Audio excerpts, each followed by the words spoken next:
All right, man. Well, it's Thunder Dan. He's the man right here. You're more of a showman than I am. You've comedian, amateur wrestler. Is that the right way to say it? Yeah, definitely not professional. Yeah. Well, I didn't know if it was like semi-professional or if you called it amateur wrestling or what you went Let's say by. a guy who took a few lessons and realized that mat hurts a lot worse than they advertise. Yeah, yeah. You got to know how to hit it. It's got a Uh, little spring to it, but yeah, not crazy, right? it never really got beyond those first couple training sessions. Yeah. Well, I mean, either way, I find it fascinating. You are a guy who is, man, even just with my time, and it's been a while since we talked, but when we were together, you had done all kinds of crazy stuff. Did Um, a radio, did a lot of stand up comedy. I was a what they in the comedy world at a comedy club. You basically have three performers for a show. You have the headliner. He's the big time comic that you paid to see. He'll do 45 minutes to an hour. Then you have a featured performer who does about 30 minutes, or they call it the middle act. And then you've got the host of the MC. yeah. And I was the host MC at Costy's Comedy Club in Newport News, Virginia, for the better part of 2 years, the end of 2000 till about mid 2003 when I Wow. Okay. transferred out of there. So every weekend I got to go up there and do, 10, 15, sometimes 20 minutes of comedy and host the show. And for a young comic, I mean, you can't buy that kind of stage time. We could maybe back up just a little bit, and just introduce yourself and tell me about you, you know? Allow me to introduce myself. The name's Dan, Thunder Dan, but the ladies just call me Space Mountain. I'm the oldest ride in the park, but I've still got the longest line, and all the beautiful ladies want to say they've taken that ride at least one time. I am Thunder Dan, the tower power, the man of the hour, too sweet to be sour. I am the limousine riding, jet flying, kiss stealing, wheeling, dealing. Drink some beer because I've got no fear. I am the life taking, heartbreaking, love making. I am quick as a cheetah, strong as a buck. The best thing to hit this podcast because without me, this episode would just suck. Oh, that's Uh, fantastic, man. Thank you. your podcast is usually PG-13, but luckily today you've got the rated R superstar, Thunder Yeah. Dan. Well, man, that's just incredible. My hope, my goal is that maybe one day, if a sponsor picks us up or something, especially with YouTube and all its censoring and stuff like that, my intentions is to go completely uncensored. I want to tell your story about you, and I don't want anything to get in the way of that. And so that was just We're fantastic. clean. I'm a professional. I can keep it clean. I can. Nah, man, you be you. I want the people to know Thunder Dan. Um, yeah. So I mean, just a little bit quick bio. Born and raised in Delaware. Me and Joe Biden are the only two who've ever left. Uh, that's it. Just me and Joe. And I I graduated high school in 1995. Began a very fulfilling career as a mall security guard. Because I couldn't see sitting in a college classroom for 4 more years. I just wanted to get out and do something. And by 1998, I knew that mall security work just wasn't for me. This was a time before segways. We had to walk a beat. Yeah, not a mall. What is it, Paul Blart Mall Cop? Easy. And so I decided, okay, at 1998, it's time to go into the military. Because for guys who, you know, people say it's an insult when you say that you joined the military because you had no other options. I had no other option. Well, that's something I find particularly fascinating and something I'm really particularly interested in. And I've been trying to really come up with the best way to ask that because I would say, what was the catalyst? Like, what was the moment that set you on like, something's got to do something. I'm gonna go with the Coast Guard. That's a great question when it comes to the Coast Guard because in 1998, as I'm talking to recruiters, I'm talking to Marine Corps recruiters and Air Force recruiters and Army recruiters, and I'm sitting around thinking I hadn't even talked to a Coast Guard recruiter. It was a Coast Guard was really an afterthought. And I was thinking of, well, it's the year 1998. We're only 7 years removed from the first Gulf War, which was that first war that was, I call it the first televised war because we Yeah. saw it every night on television. And the United States just cleaned up during that war. It was a complete decimation of the Iraqi army. They pushed them back out of Kuwait. I think the war took like 100 hours, and they had Saddam's forces on the run, and it was such a complete decimation that I thought, wow, nobody's ever really going to go to war with the United States ever again. Who'd ever be that stupid? And I was thinking about, well, what am I going to do if I join the Marine Corps? Well, what do the Marines do in peacetime? Well, they either go to war or they train for war. What does the Army do? They go to war or they train for war. Same with the Navy, same with the Air Force. And then I was watching an episode of Baywatch, and boom, the Coast Guard had a pretty prominent role. And I was like, wow, the Coast Guard, yeah, they rarely even go to war, but they've got a real mission even during peacetime. Peacetime or wartime, there's always people drowning in the ocean. There's always boats sinking. There's always drug dealers to stop. There's I had the same exact thought. Yeah, there's always hurricanes to go and save people from. So there's a real, I hate to call it a real mission, not saying that the other services don't do a real mission during peacetime. I'm just not familiar with what they do during peacetime. But it was that conventional wisdom that, Army, Navy, Air Force, Marines, you're either going to war or you're training for war. And if there's no war, and in my mind, we were never going to go to war again. Who'd be that stupid to challenge us? So lo and behold, 3 years later, 4 years later, years training for a war that's never coming. Boy, that sounds boring. But hey, this Coast Guard thing sounds like it could be interesting.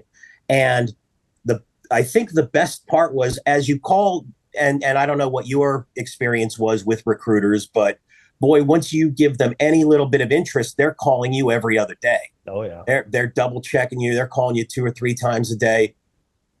I called the Coast Guard recruiter and I said, hey, I'm interested in joining up the Coast Guard. The guy on the other end of the phone sounded like he couldn't be bothered.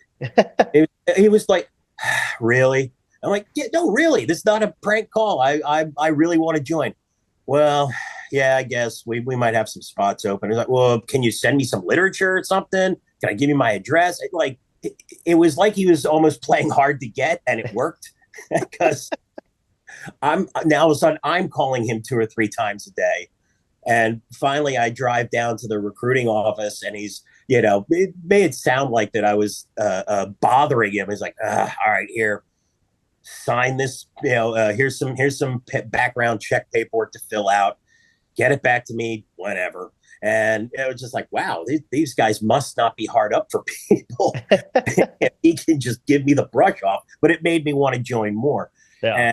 And then I did with every intention of being one of the guys that, pulled people out of the water and jumped on a sinking boat with a pump, and all of which I did my first couple years. My first 2 years in the Coast Guard was at a search and rescue station.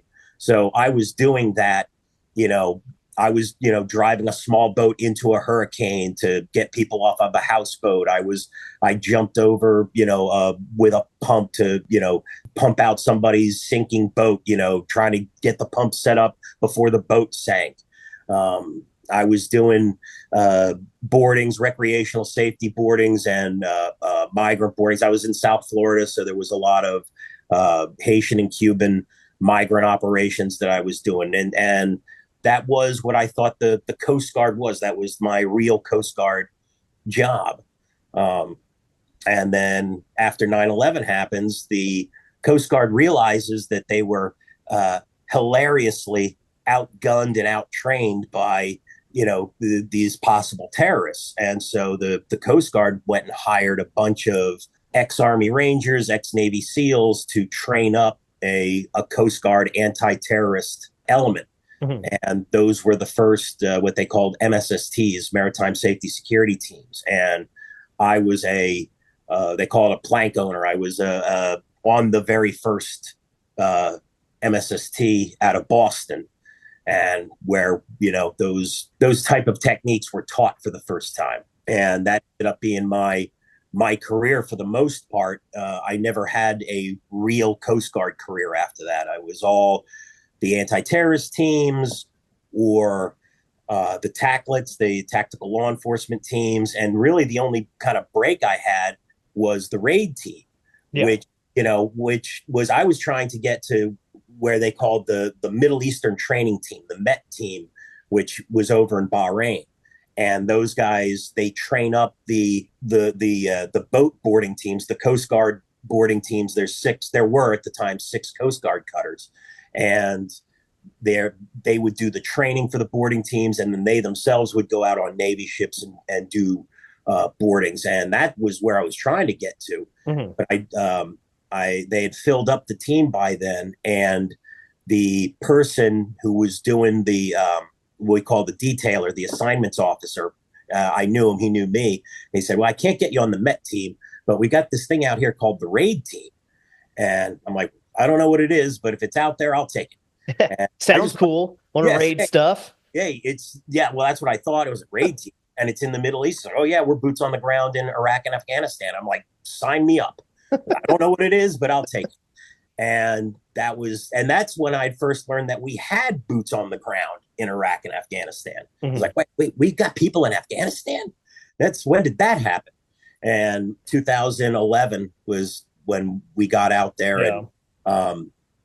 And I was a senior guy, so I was first got out to, can't remember which was the first camp I got out to in Iraq, but it wasn't Balad, was it? No, it seems like it was your, because I know a lot of the stuff goes into the center, or at least at the time, it would go into the middle, like to JBB, Joint Base Balad, and then you would kind of fan out from there. Well, not to Balad, but I think it was Balad, and then because where were we? Camp Adder. That was the second one. Well, that was when you joined us, because we were at Basra before that. Basra, that's right. And then so we met at Camp Adder, and that was my first because I was in charge of that office, at least the Coast Guard side of that office. I was in charge of the other 4 Coasties there as the senior guy, the senior Coasty. And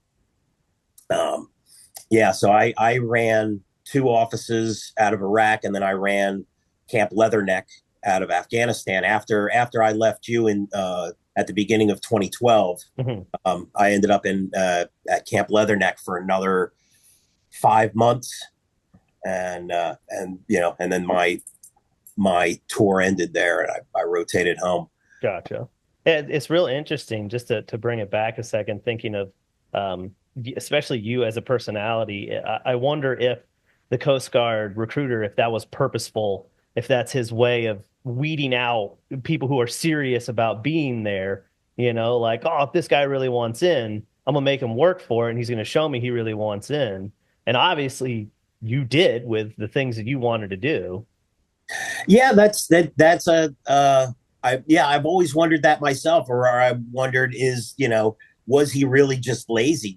Was there I mean, totally could have been. Both possibilities are a thing, because we were not hurting for people back then, which 1998 a lot of the services weren't meeting recruiting goals, because it was the peacetime. It was a peacetime. The Bill Clinton economy was doing pretty well in 1998, and it tends that when the economy does well, military recruiting tends to fall off, just for that reason, because there's less people who have no other option.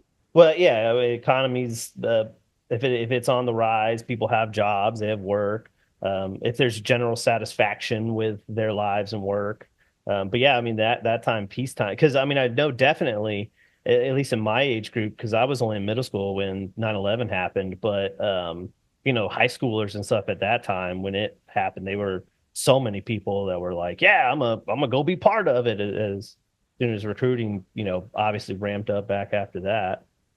It was very much almost a World War II like mentality of you know, our country's been attacked. Let's sign up and do our part. And Yeah. and that lasted, for a couple years, and then people were saying, but this guy in Afghanistan, Osama bin Laden, said he did 9/11. Why are we invading Iraq? This Yeah.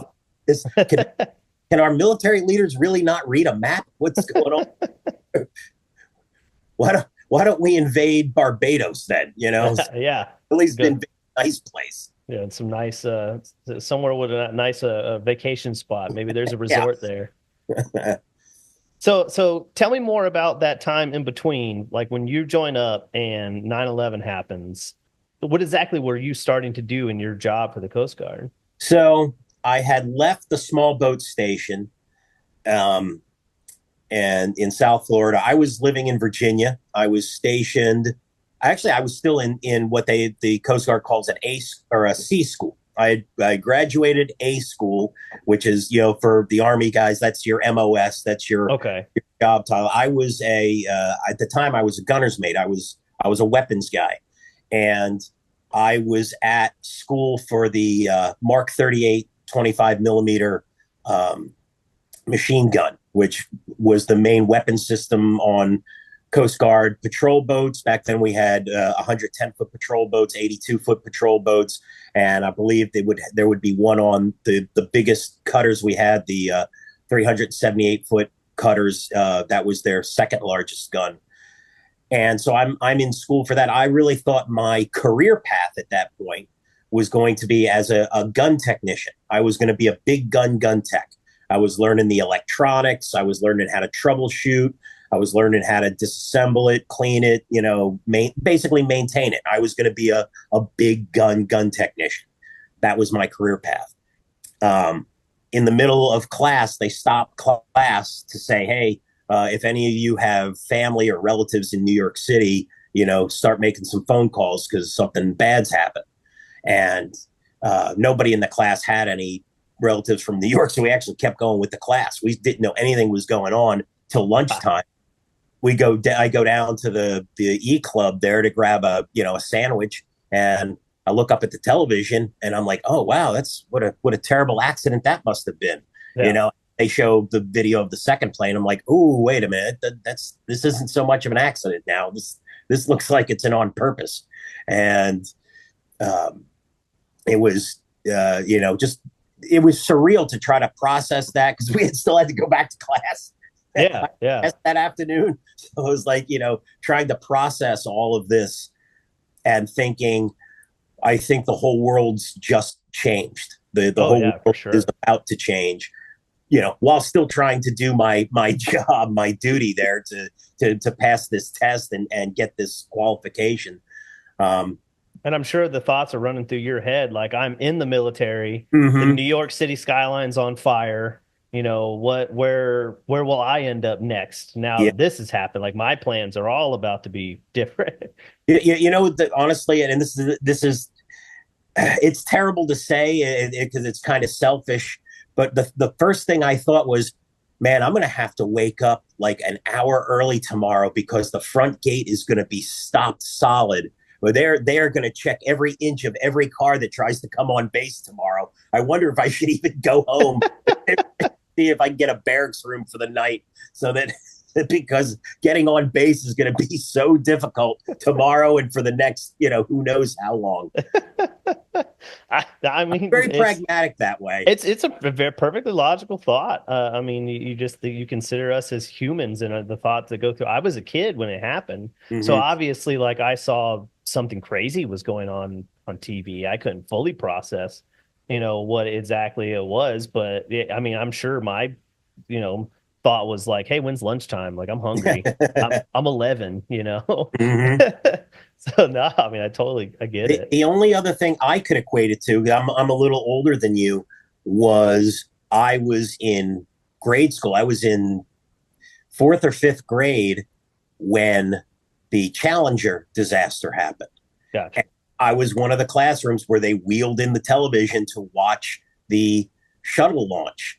And, because there was a teacher on there. So all the teachers were excited that there's a teacher going into space. And the the television was advertising that they were going to do a half-hour special of Krista McCullough giving a lesson to her kids from space, and every school-age kid was going to watch it. And it's funny because some of the stations, local stations, they were still playing that commercial even after the because it was just in the normal commercial rotation, and Yeah. but to pull it out, and I was like, "Ooh, that's somebody get in trouble for that." But watching that happen as a young kid and being like, "What just happened?" and watching like the teacher panic, when the teacher panics because she doesn't know what to do, No, for and sure. it was a very surreal experience, Yeah. and I can imagine it was probably a very similar, the that was probably a similar surreal experience as a grade schooler for that. Yeah, I mean, I imagine your teacher would sit like, do I let them continue to watch? They've already seen it. Do I run and shut the TV off? Like, He ran and shut the TV yeah, off. yeah, And because, but that kind of made it worse because now we knew something was wrong. yeah, and now you don't know what's Wait a going on. minute. If I remember correctly, I'm trying to remember the time frame exactly, but we heard something was going on in New York. Our teachers turned the TVs on because we had a little TV in the corner on our classroom, and I want to say just a couple minutes in, you saw a second plane coming into building two, Mm. and if I remember correctly, and just being like, "Yo, what did you put on Die Hard or something? Like what is happening right now?" And then we just kept watching.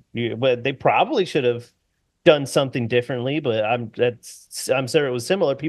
Everybody's scrambling. Like, what do? We don't know. We haven't experienced this. Yeah. I wish I had my friend, Carlos Perez, one of my best friends from the tacklet teams and the MSSTs. He was also in the Coast Guard at the time. We were both E4s, but he was at the small boat station in New York City Wow. on 9/11, and he's actually been written up in a book about this. They wrote up his whole story. But when you work at a small boat station, one of the biggest, most important qualifications you can achieve there is what they call a coxswain. A coxswain is a small boat captain. They drive the small boat, but they're in charge of a small boat. When the Navy runs a small boat, they'll have a coxswain, but they'll also have a boat officer. They'll have at least an O1 or an O2 who is the boat officer in charge of the boat, and the coxswain's just the person that drives the boat. Coast Guard, we don't really have.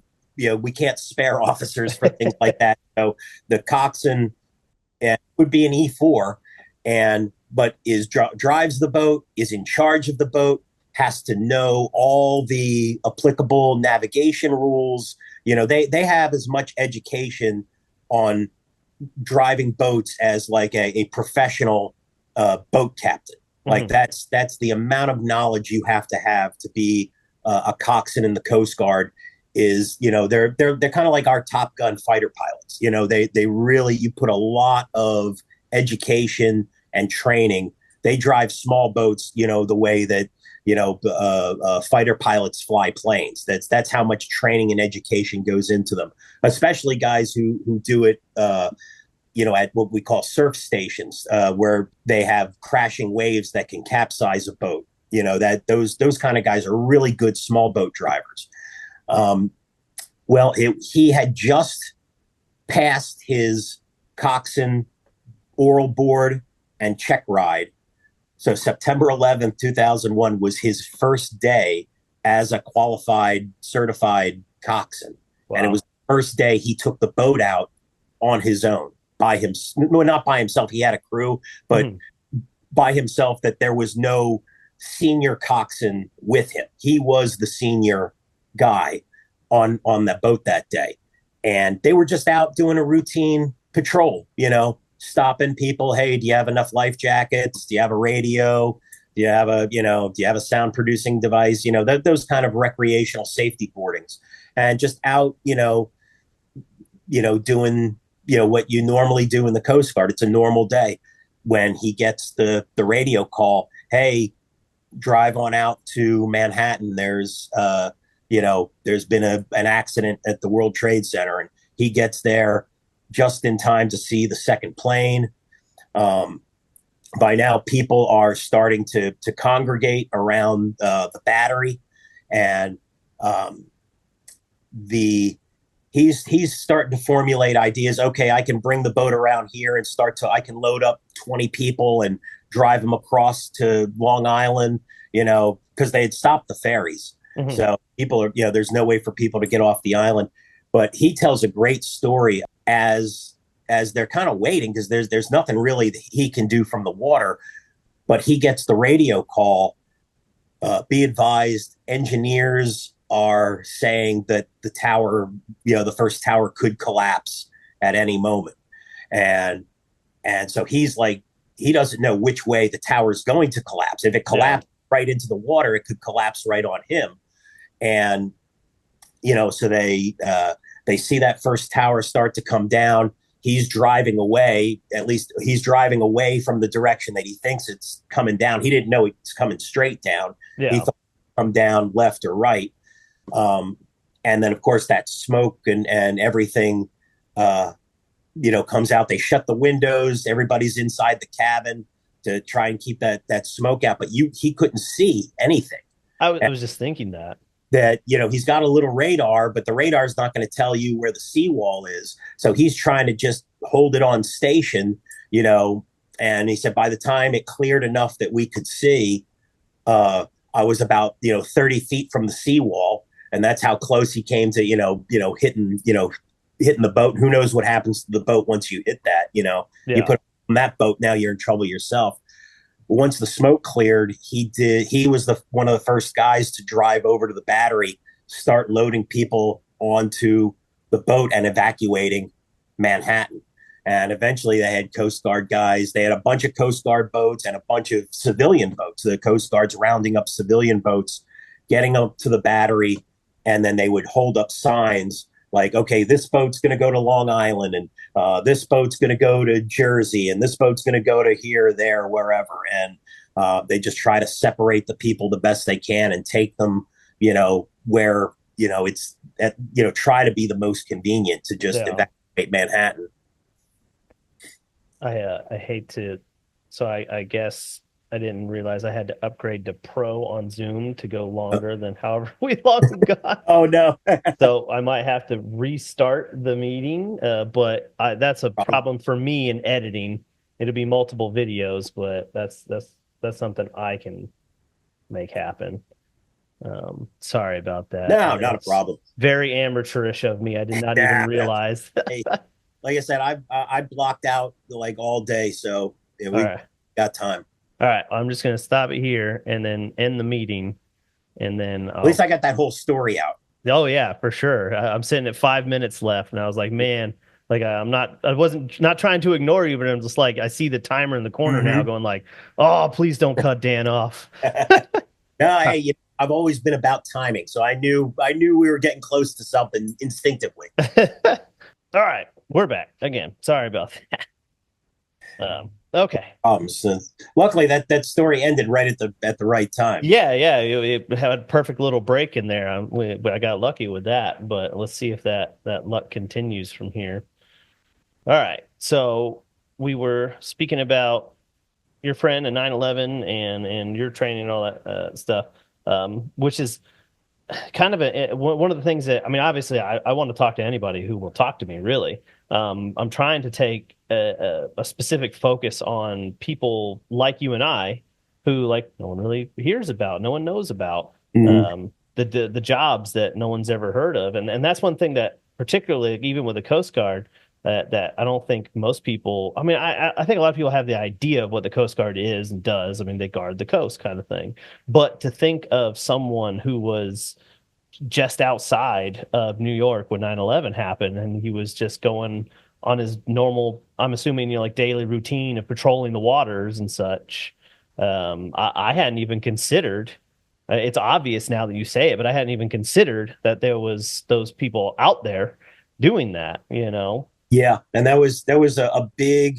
I wish I could remember the title of the book that wrote about this, that wrote about his day and him. I'll get it for you on the back end of this, but it's a great book, and it really talks about how the Coast Guard, organized that flotilla of boats, of not just Coast Guard boats, but of civilian boats, anybody in the area, and it was a big voluntary flotilla, kind of like the that movie Dunkirk, where Okay. all the civilian boats come to evacuate troops from France. That they were evacuating people off of Manhattan. Um, Honestly, because they shut down all the bridges and tunnels. Yeah. A Yeah. lot of people. That's the only way you're getting off of Manhattan Island is via the boats and the Coast Guard. Hmm. Yeah, that's wild. Yeah, I just things that I hadn't even, like I said, considered myself. I mean, just the day to day, when you say like what do people do in the military outside of wartime? Like myself, I went to transportation because my idea was maybe I could that would carry over into civilian life afterward. And that's a whole other story. But there's Mm-hmm. lots of things in the military that people don't realize that we do. Humanitarian efforts, volunteer work here at home. You hear about it obviously. Like you say, a hurricane comes up, and the National Guards come in to help. Give food and things of that nature. But it's like that we got guys doing that every day, all the time. Mm-hmm. Just only hear about it when a national tragedy is going on. Um, and with you in particular, I find you are a particularly interesting subject. One, just because you're a character of a guy, and I love it.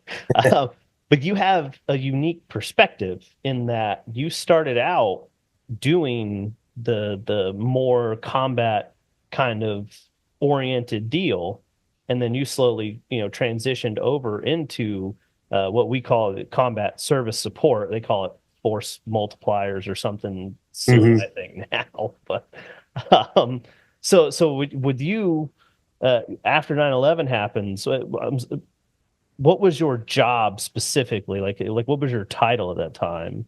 So I was a gunner's mate, third class, and I eventually advanced gunner's mate, second class. I think was that year or 2002, Okay. and I was a my specific job was a gun technician, and part of my duties post 9/11, I was at a base in Portsmouth, Virginia. I was assigned to a base there, and along with maintaining all of the weapon systems on the Coast Guard cutters that were assigned to base Portsmouth, we had 6 new Coast Guard cutters come in, 110-foot patrol boats that were going to the Middle East. They were gonna be the first Coast Guard cutters over in Bahrain, Okay.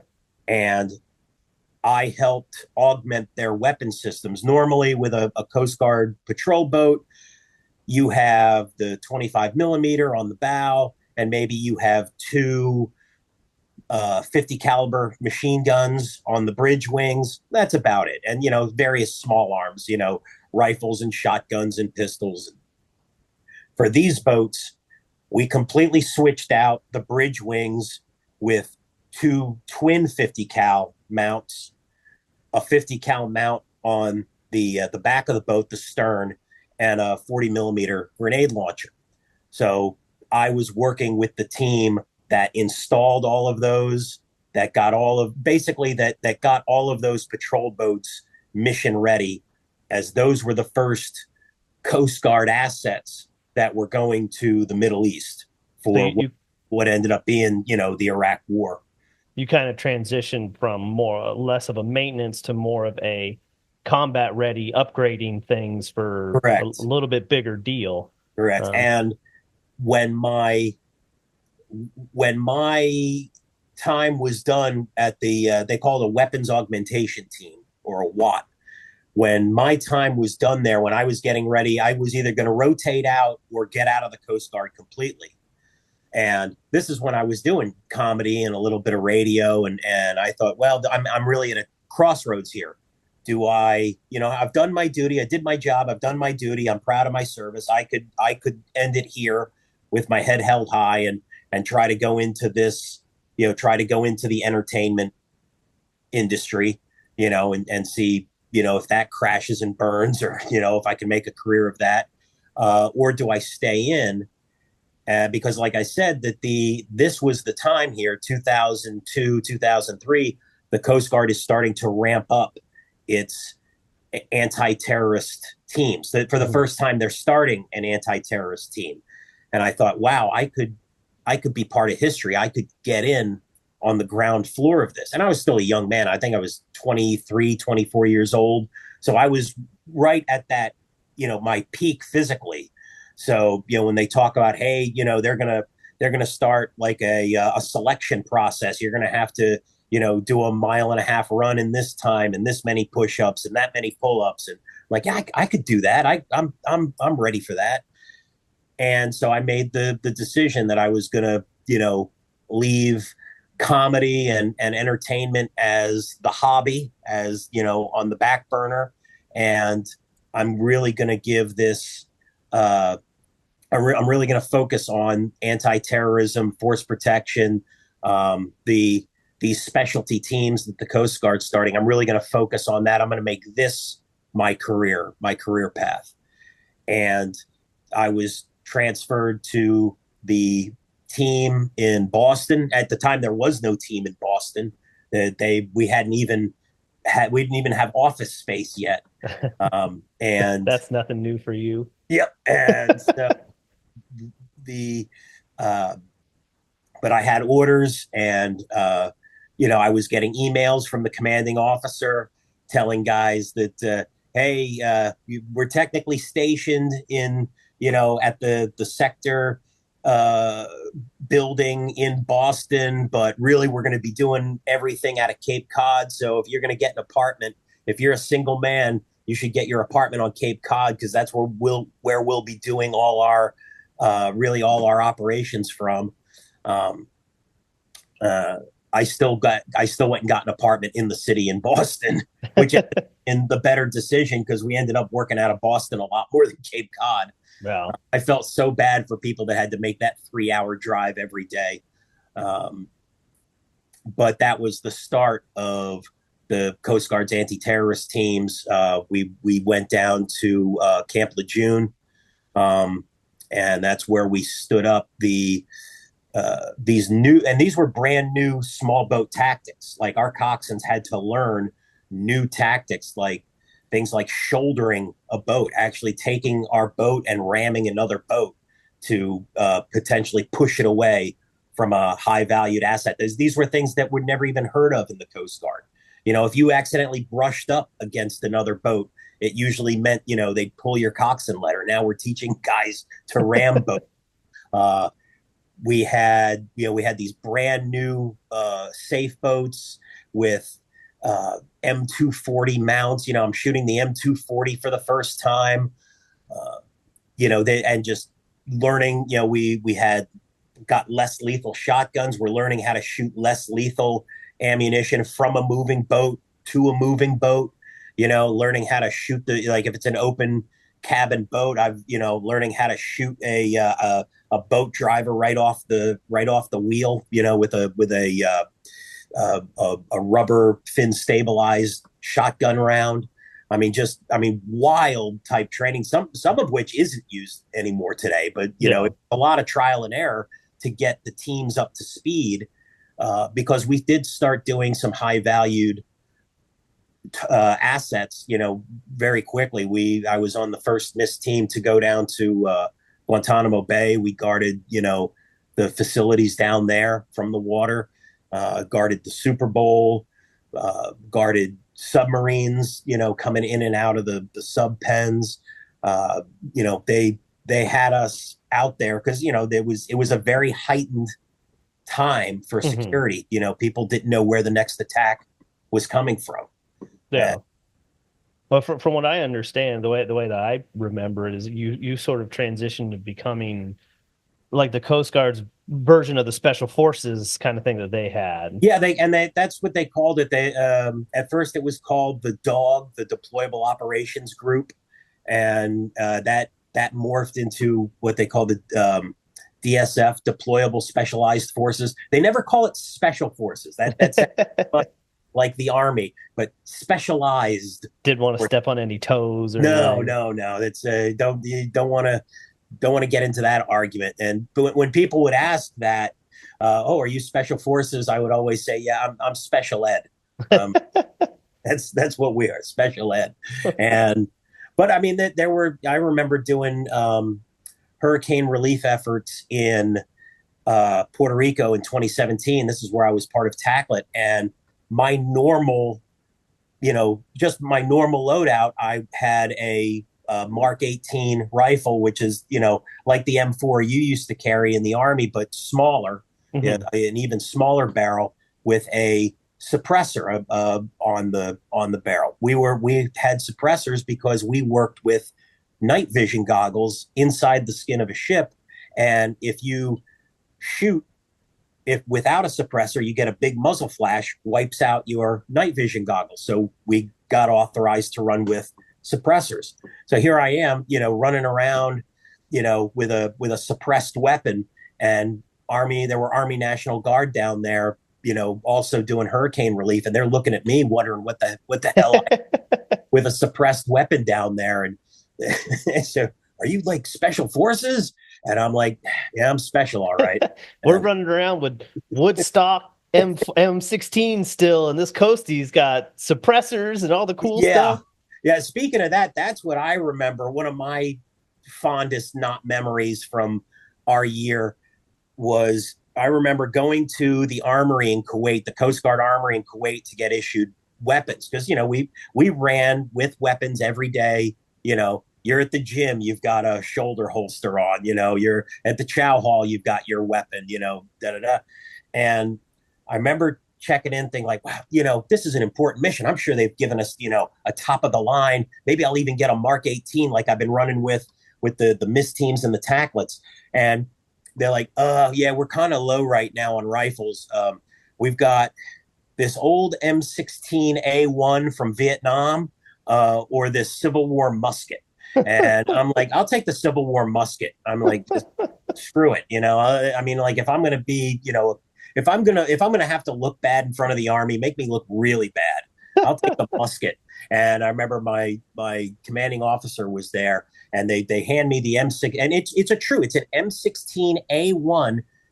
It's an M16 that was fully auto. Hmm. This like normal. I don't even think the rifles you guys carry were full auto. You No, had it's three not round. even not even allowed Yeah, anymore it's not unless even in allowed. special It circumstances. might have been considered a war crime to have a fully automatic weapon there. And the damn thing was as tall as me. I mean, this was a huge, heavy rifle. And I remember looking at my commanding officer, it was Commander James Sufford, and I'm like, sir, this is all they have left. I don't have to take this, do I? Okay, I'd rather run with no rifle at all. Just let me run with the pistol. You know how great a shot I am with the pistol. It's all I need anyway. No, Thunder, you have to take a rifle. I'm like, but sir, the Army's going to laugh at me when they see this. And I don't know if anybody openly laughed at me, but I know there were some snickers every time I had to go through the airports at Kuwait and flying out of the different bases. I'm walking around with this thing. I look like I just came right out of the jungles of Southeast Asia. It looked like a movie prop. It I looked am like a movie prop from the movie Platoon. It was that old. No scope on it either. Like it was all iron sights. yeah. And like I said, the from stock to barrel, it came up to about my nose and eyes. Like it was nearly as tall as me. It made it for very uncomfortable helicopter rides because I'm here having to scrounge in, and the thing's almost touching the ceiling of the helicopter. It was just ridiculous. I had to run with this thing for a year in Yeah. theaters of war. And then you show up to our office and all we have is Berettas, no rifles and stuff. Like, wait a second, why do I have to have this? The Army guys don't even have I these. have to run with this stuff. Oh man, and just uh, I was so self conscious. I remember when they said, "Hey, would you like us to lock up your rifles?" And I was like, "Yes, yes, I would lock this thing up." And you know what? If you lose it, I'm not going to cry about it. Yeah, that's on you. I signed the paperwork. Yeah, you know what? I'll take the hit on that. Just make sure I never see this thing again. That's incredible. I remember some stories you told us about. when you came over and you guys started to do boat boardings. You eventually got to that where you guys were raiding ships and you were training Iraqis, right? Yeah, And yeah, I'm not messing up timelines here, no, am I? Or that was 2007. okay, Yeah, we meet in 2011. So my previous overseas deployment, because by now that the when we met, that was my second overseas deployment. First was in 2007, 2008, and I actually got assigned to one of those patrol boats that I helped put together. put together in 2003. So it's like, oh well, I remember welding this gun mount on here. Okay, yeah, that's some of my work. And I was a boarding officer on that boat. It was Coast Guard cutter Monomoy, and we did joint boardings with the Iraqi Defense Force, and that's a wild story because you know, we have like a 5-man boarding team. We're supposed to have a 5-man Iraqi team meet us, and we're gonna go 1-to-1. And like, so I'm the boarding officer, so I'm gonna talk to the Iraqi boarding officer, and I'm like, okay, who's your number 2 guy? We'll put them with my number 2 guy. Your number 3 guy with my number 3 guy, and everybody's gonna see how everybody does a boarding, so you can go and do the same thing yourself. With the idea that we train these guys up, and then they do the boardings, not us. Conceivably, we were going to give this country back to the Iraqis, so we want them to be able to do the mission. The first thing I notice is a couple of these guys don't have any gear. No guns, no body armor, no helmets, no nothing. They're just there in uniform. And I'm like, where's your guy's gear?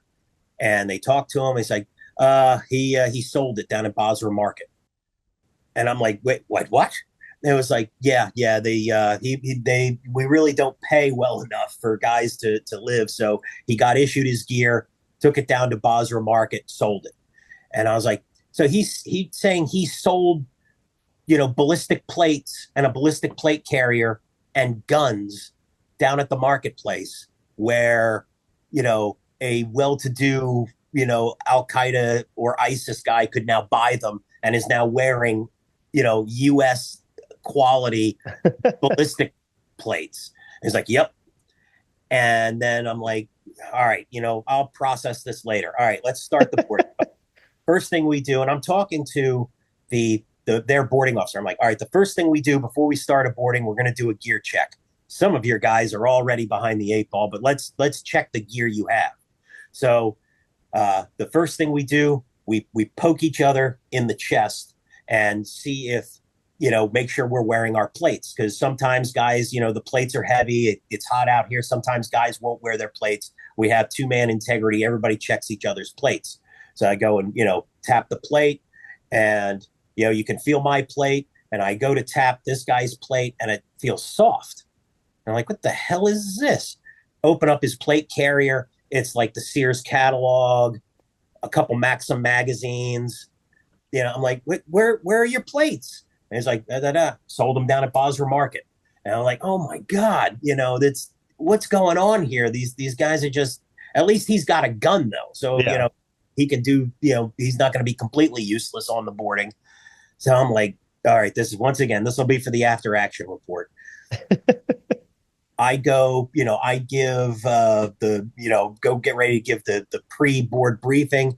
And I tell my counterpart, all right, this is what we want to do for the boarding. Go ahead and tell the plan to your men. And he starts, telling the plan. And I can see like 3 of these guys aren't paying attention. They're on their phone. They're looking around. And I'm like, hey, pay attention here. This is important. We have to know this. And he goes back into it, and they stop paying attention. I'm like, wait, stop. What's going on here, guys? Come to find out that like 3 of the guys on this boarding team are from a different, I don't want to say tribe. I don't know what you would call the correct grouping, but from a different group than the boarding officer. So they don't recognize his authority, even though he's the boarding officer. They're like, no, he's from a different region. Therefore, we don't respect him. Meanwhile, the lowest ranking guy was the son of the sheikh of their group. So Mhm. they're like carrying his gear, they're carrying his gun. They're like, no, he has to carry his gun. He has to have it ready to shoot. You don't carry his gear for him. Like they're like, all right, we're gonna go climb this ladder, and they take his helmet off and his ballistic vest off so they can carry it up the ladder for him. Like, no, this is not how this works. Could you imagine they get out on a real mission? They're like, "Oh yeah, let's strip the rich guy's son of all," or I'm sorry, not rich guy, but the high value Mm-hmm. asset, and they strip him of all his gear so he can climb a ladder, and then they take that dude out because now he doesn't have a helmet. You know what I mean? Like, Uh, it it it, it would have been funny if it hadn't been so tragic. And then trying to do boardings with some of these guys during Ramadan when they're not eating or drinking during the day, we're climbing, some of these boats that we have to board, especially a deep draft oil tanker with 50, 60, 70 feet of freeboard. You're climbing this little ladder with all this gear on in 90 to 110-degree heat for people who have not had anything to eat or drink. By it might be 2 o'clock in the afternoon, they stopped eating or drinking at sunrise. um, and I mean, and that's if they're conscientious. They'll wake up an hour before sunrise to eat and drink, as much as they can so that they can fast during the daylight hours. And it was not uncommon to, if I'm on the ladder and hear one of the other people say, look out, and see one of these guys flying right next to you down, hit the water.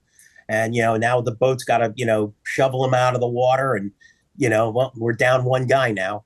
And, or by the time they get to the top of the ladder, they're just exhausted.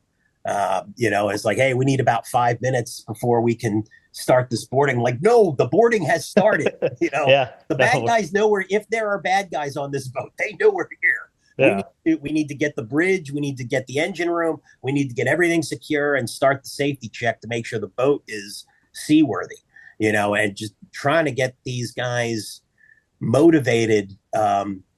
It was a cultural thing. It oh was, it yeah, was a cultural issue because, Ramadan makes it more difficult.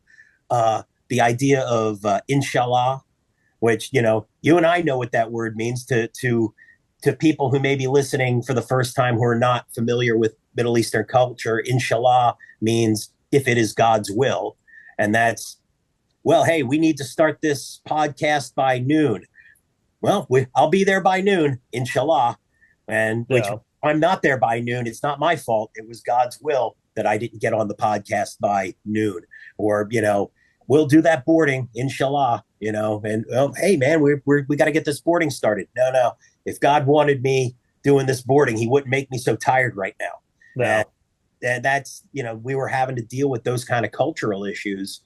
Um, that was my year abroad on the Coast Guard cutter Monomoy because we had to check all those deep draft oil tankers, search them stem to stern to make sure, that Al Qaeda's not packing bombs on them to blow up the oil terminal. Because at that time, that's the only way the country of Iraq is making any money, is selling their oil. And, we're trying to make it safe for them to sell their oil where the bad guys are trying to disrupt that. Yeah. Yeah, it's when you speak about culturally, it definitely is well, at least from my perspective, because when I came over, obviously things have been going on for several years, so we didn't have the same law of war and ROE as, first and second push, where it was just you're kicking doors in and things like that. It had fully shifted into counterinsurgency and hearts and minds and uh, trying to have understanding and work with, because when we would be on pickup missions and we're working with the truck drivers who are natives there, and they're breaking out T sets when there's any slight delay, because Mm-hmm. they and like, hey, we got work to do. You guys can't be sitting around, and trying to navigate that of how they do things and how we do things. It was definitely an interesting experience, to say the least. Well, I one of my strongest memories was uh, it were those last days, of December 2011, where we are making those final pushes. to get out and watching. Was it Captain Gerdo?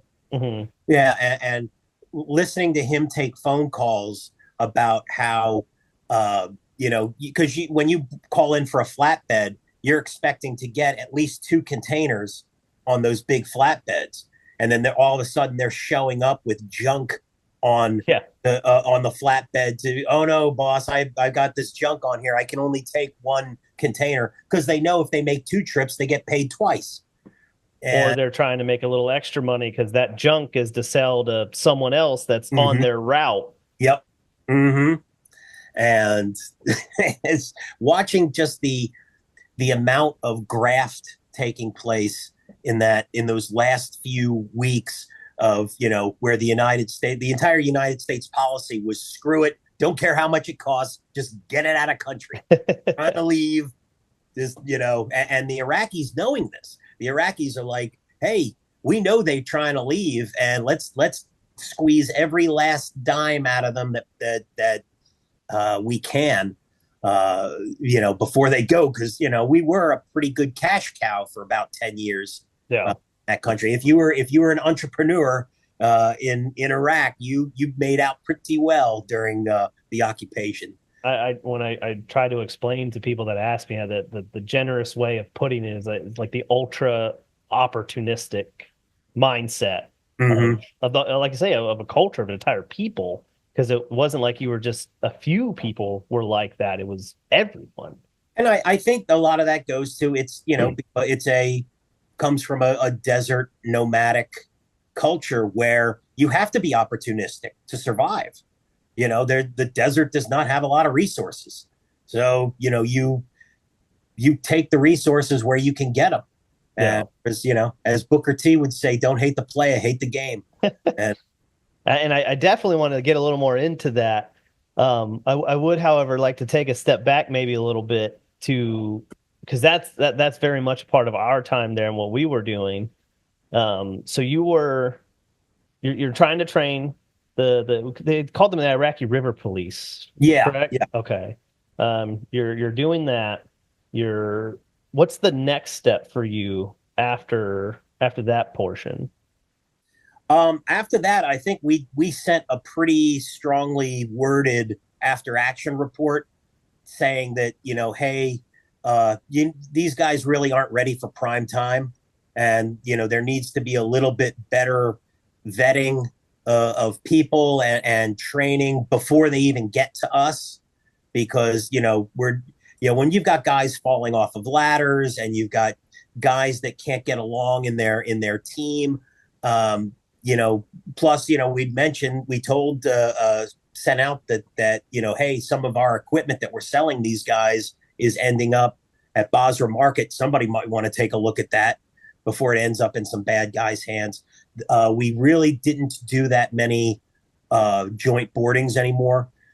We would still do some joint boardings with the Brits, Mhm. with the Australians, um, but those two instances are really the only time I can remember me directly doing boardings with the Iraqis. It slowed down after that. We might have had one more, or there might have been one after I left the Monomoy, but they started to curtail it, because years later I was talking to one of those um, uh, instructors that we had, and he's a former special forces, Army special forces guy, and I told him that story, and he said he actually kind of perked up. He's like, I remember hearing about that.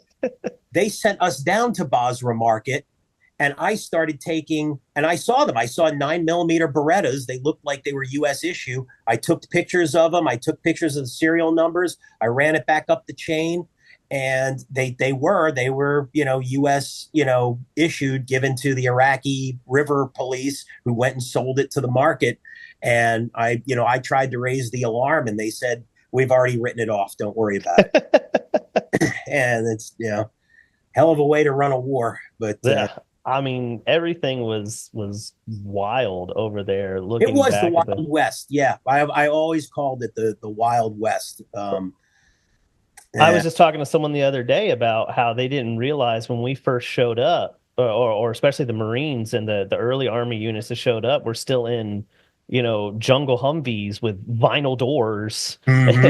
plastic frames, like the Jeeps you see running down the highway here have better soft doors and stuff than we Hmm. had. And it's amazing how, and obviously we can't be prepared for everything, but just the level of reactionary adjustment, that we had to make when going to the desert. Like, oh, you're going to go to the desert in full green camo? Like, that makes sense.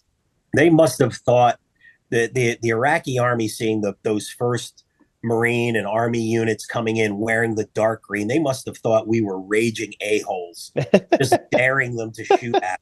I We must mean, have been in bright orange, yeah. like bright orange hunting outfits, Yeah. And that kind of that point, I mean, you talk to a lot of guys, we kind of were because they talk about how just the level of warfighter on their side at first, very disorganized, very untrained. You experienced that, and then how they slowly got better and better at what Hmm. they did, and then we didn't help things by showing up in green camo and telegraphing our tactics, and we learned over time as well, thankfully. But yeah, those first few years was, yeah, we could have probably handled a lot of that better. I kind of I was thinking about that. I think one of the reasons that it was such a disorganized uh, immediate response from them, from the Iraqis, is you have to remember they had been at war for 20 years before that with Iran. So their best and brightest are getting killed. Their Yeah. best soldiers are probably getting killed for the last 20 years, leaving the the back echelon, the Us. not so. Well, maybe not so much you, but Yeah, me. yeah. But the not so interested warrior, you know, uh, is now has to pick up their rifle and walk to the front line, and they're not the best and brightest anymore because the best and brightest have been taken out, Mhm. and so now you've got the not so best and brightest having to uh, get on the front line. And if they were having problems with Iran, they were having real problems with us. And Well, you compound that with things like forced conscription. The mm-hmm. a lot of them weren't war fighters; they were farmers that were taken from their families and said Yeah, if they don't, fight in the effort, then they're going to destroy everything they have. yeah. That kind of idea. So yeah, that they don't know what they're doing. It's something that I really appreciated about us, is that we were all volunteers. Hmm. That and it's different when it really is different when you've got a volunteer army, a volunteer force, than conscripted people, because everybody's there, because pretty much even if you don't want to be there, you knew there was a chance you were going to be there, and so that you're there because of the choices that you've made. And especially the Coasties, not only were we there because we chose to be there, we actually had to fight for our spots. We Hmm. had to compete and be selected. So this is something we really wanted to be. So when at that uh, uh, that last month where they're asking us to, hey, can you help out? We're going to be working these 18-hour days to get the last little bit of gear out. Can you help us? And I'm looking at Jesse and Steve and Butters and saying like, yeah, I'm going to help. Let's put in some 18-hour days. And because we had that attitude of, we want to be here, we've fought to be here, can't complain about the work now that we're here. Let's try and help these guys out as much as we can. Yeah. And that was that's what we did. And I think that kind of attitude is kind of why we had a much smoother and a better experience out there than having to be a conscripted army of basically just fighting for your life to try and stay alive, Yeah, for what these sure. guys had to do. And the raid team, even more so, that was something you guys could volunteer for that would help further your careers, right? Because it would Mhm. like put you guys front in line for other positions you wanted to be in. Yeah, so it was guaranteed. You guaranteed you got your next assignment wherever you wanted it.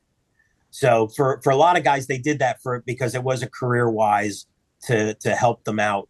Um, Honestly, it didn't help my career out that much because I was an E6 at the Hmm. time and I retired as an E6. But that's for other issues that nothing discipline. Like I didn't get a DUI or anything. I've just I'm not a great test taker, Hmm. and you have to take a test like an academic written test to move up to E7, and I just never wrote really good tests, and so I ended up retiring as an E6, but that's I did get to have my number one pick though, which was the Coast Guard's international training team, and that's another on my long list of non-traditional Coast Guard jobs Hmm. that people, even coasties, don't know what that job is. They'd never heard of it. I ended up having being there for 5 years, and I had over 40 missions to 26 different countries. Wow. I mean, I was all over the world, and I remember photos from Africa and oh yeah, stuff.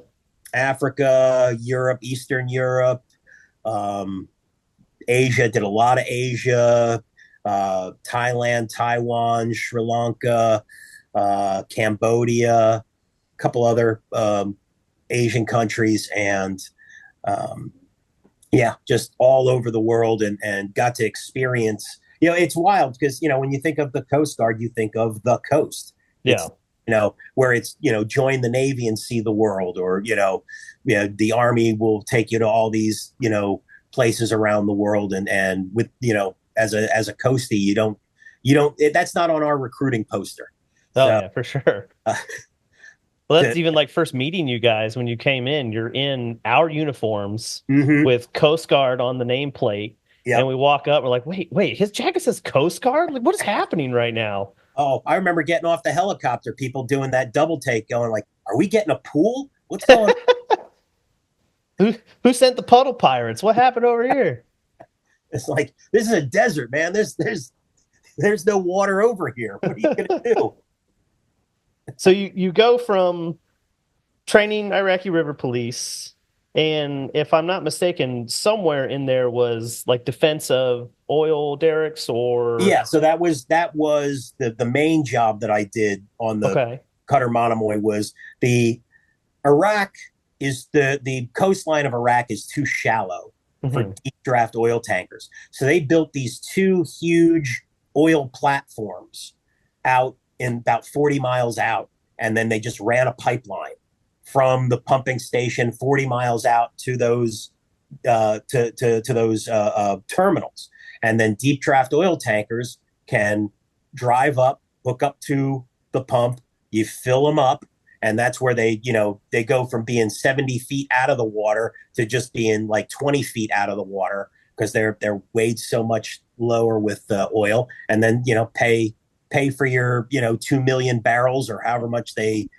took, and pay the country, and they move on, so you're trying to run this. Hey, we're expecting this oil tanker in today. We need to get on board and do the stem to stern check, get it cleared. Okay, it's cleared. Get it on there. Okay, we got another oil platform coming out, and in the meantime, making sure that hey, that fishing boat's getting a little too close to the oil platform. Go and drive up to it, and point the guns and tell it to back away, and you're running a security zone basically. Hmm. Um, and that was for my 12 months out there in 2007 to 2008. That was my main mission, was guarding those oil platforms, and those were the oil platforms. The only Coast Guardsman that we lost during the entire war, Nate Bruckenthal. He died defending those oil platforms. Um, That was in 2003, and they had one. Al Qaeda, the terrorists, they never got to the platforms. They never were able to disrupt them, but they did have an explosion there that was an accident. They were pumping oil and trying to do welding on the. You're smiling. Yep, you already know where I'm going with this. This is they had some Iraqis doing some hot work and welding as they're pumping oil, and of course they have a nice big explosion. And they had, this was the year before I got out there, Okay. and they had I met one of the guys who was part of this too. They took the small boat, which is just a little rubber inflatable, and they go underneath the oil platform as this burning oil is raining down on them, pulling people out of the water and running out, and they saved a bunch of the workers. Not everybody, obviously. Some people bought it that day, but this that was a big deal. That was a big mission for the Coast Guard that nobody really knows about. Yeah, Uh, I haven't talked to anyone outside of even within the military. I mean, you talked to a lot of the leadership and stuff, and it's like I've never had a conversation with anyone else that knows that the Coast Guard was there other than us. yeah, and I mean, and that was a big part of us being there. And I think we're no longer there. We've sold the last of those boats to sold them to Bahrain and sold them to Kuwait and sold them to a couple of maybe to Saudi, and so those boats are still there, but they're no longer manned by U.S. Coast Guard crews. They're all local crews now, and they'll run them till they sink. Yeah. Uh, but that was the main mission that I had out there, was guarding those oil platforms, doing boardings, around the the fishing fleet. We actually tried really hard to protect the fishing fleet because they had some piracy out there too. Hmm. Um, we'd we'd run into some guys that had been pirated, so we would report that, and uh, we would get permission sometimes to do some anti-piracy patrols. Um, but for the most part, it was just guarding those oil platforms because obviously for Iraq that was their number one source of income as a country. Hmm. They're not exporting pistachios. They're Yeah. they're selling oil. Well, and even more so than that, so there was basically an invisible line out there, correct? That was I'm having trouble phrasing Oh, this, like the but like if property you, line between Iraq and Iran. yeah, like you cross this line, and Mm-hmm. then we're talking World War III implications kind of idea. Yeah, and the problem is that we had differing opinions on where that line was. When the treaty was first signed in like the 80s, they said basically there was a river there that separates Iraq and Afghanistan, the Shat al Arab River. And you take a ruler, put it up against the mouth of the river, you draw a straight line. There's Iraqi water, there's the Iranian water. Okay, and that's the property line. Signed treaty. Over the next 30 years, because of erosion, the mouth of the river shifts. And so now, if you draw a straight line with a ruler, that line's in a different place. Wow. That line's, there's a lot, Iran gets a lot more territory than it used to have. Hmm. And Iran's, driving up with waving the treaty saying, hey, it's right here, black and white. You draw a straight line from the mouth of the river. Well, yeah, but we signed that in 1980. The mouth of the river was here when we signed that treaty. Yeah, and now the mouth of the river is over here. Inshallah, obviously God wants us to have more territory. Therefore, we're taking more territory. Oh, and if you draw a straight line, it draws right through the northern oil platform. So we're going to take the oil platform too. And of course, we were saying, no, you're not.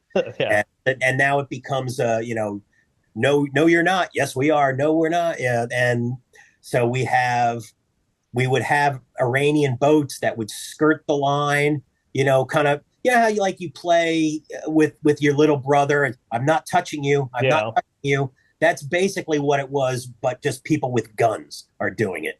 And you'd have Iranians in a small boat show up, and they yell and scream, and with their AK-47 in the air yelling at you. Um, and they we had females on the Monomoy. We were the only co-ed boat, Coast Guard boat out there, and so they would see, we have our girls in the full battle rattle, but you could see their hair coming out of the helmet. And, the Iranians would yell, "You're a woman. How much for the woman?" And Wow. yeah, of course, me being a smartass, I'd yell back, "What do you got?" And that would get me smacked. And Yeah, I'm sure oh, your I buddies got love smacked, that. but I totally deserved it.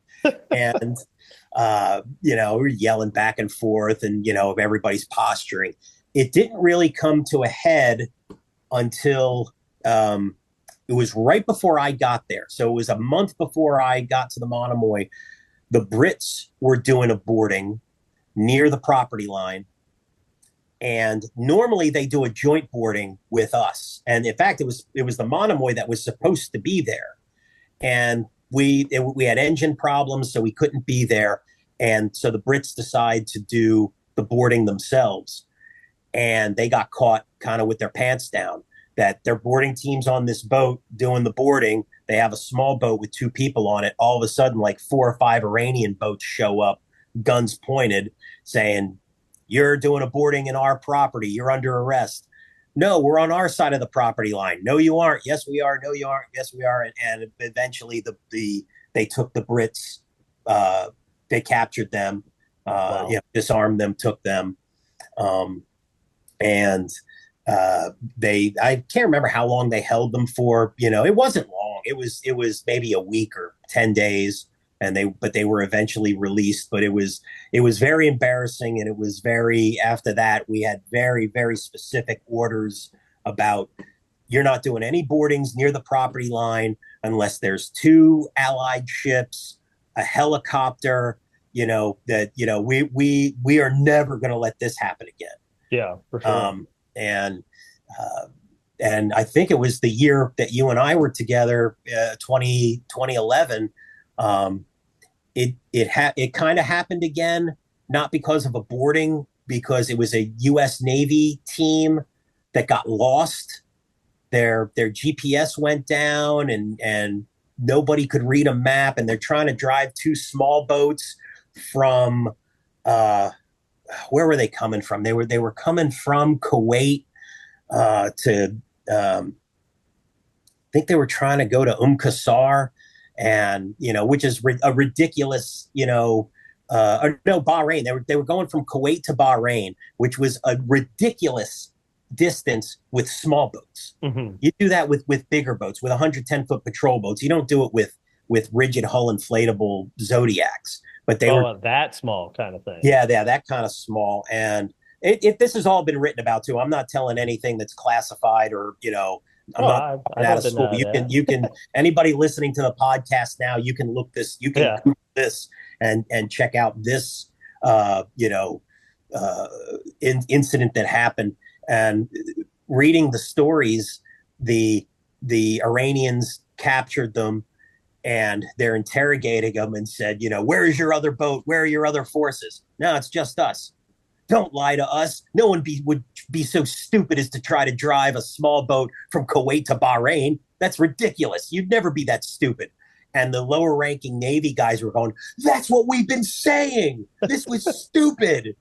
Somebody tell our higher ranking people. This was dumb." And the Iranians were like, "We're losing to these guys?"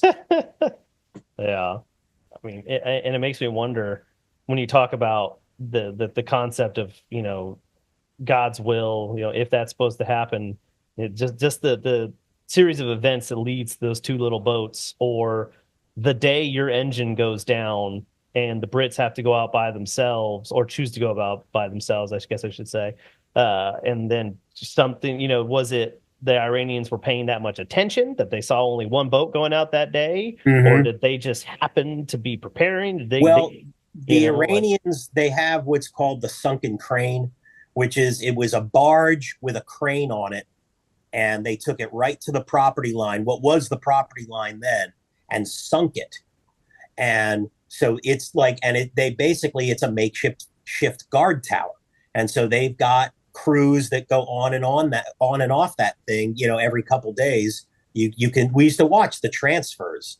Um, and on a really clear day, from the bridge wing with binoculars, I could see the tower, and the tower could see us, and that's guys just at the very top of the crane, doing his observing and radioing in, whatever he sees. I chalked it up to I've done a couple deployments to Guantanamo Bay, and it's kind of like, how you have the matching towers. The Mhm. U.S. has a tower, so the Cubans have a tower, and they both look at each other. That's kind of what it was, with Yeah. staring over the property line and uh, into Iran.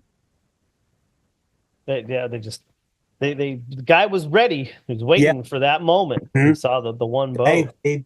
they they will not miss a chance to, because there's two different, and this is something people might not know. There are two different Iranian militaries. Mhm. There is the regular Iranian military. It's like any other country's military. They answer to the president of Iran. They are a professional military.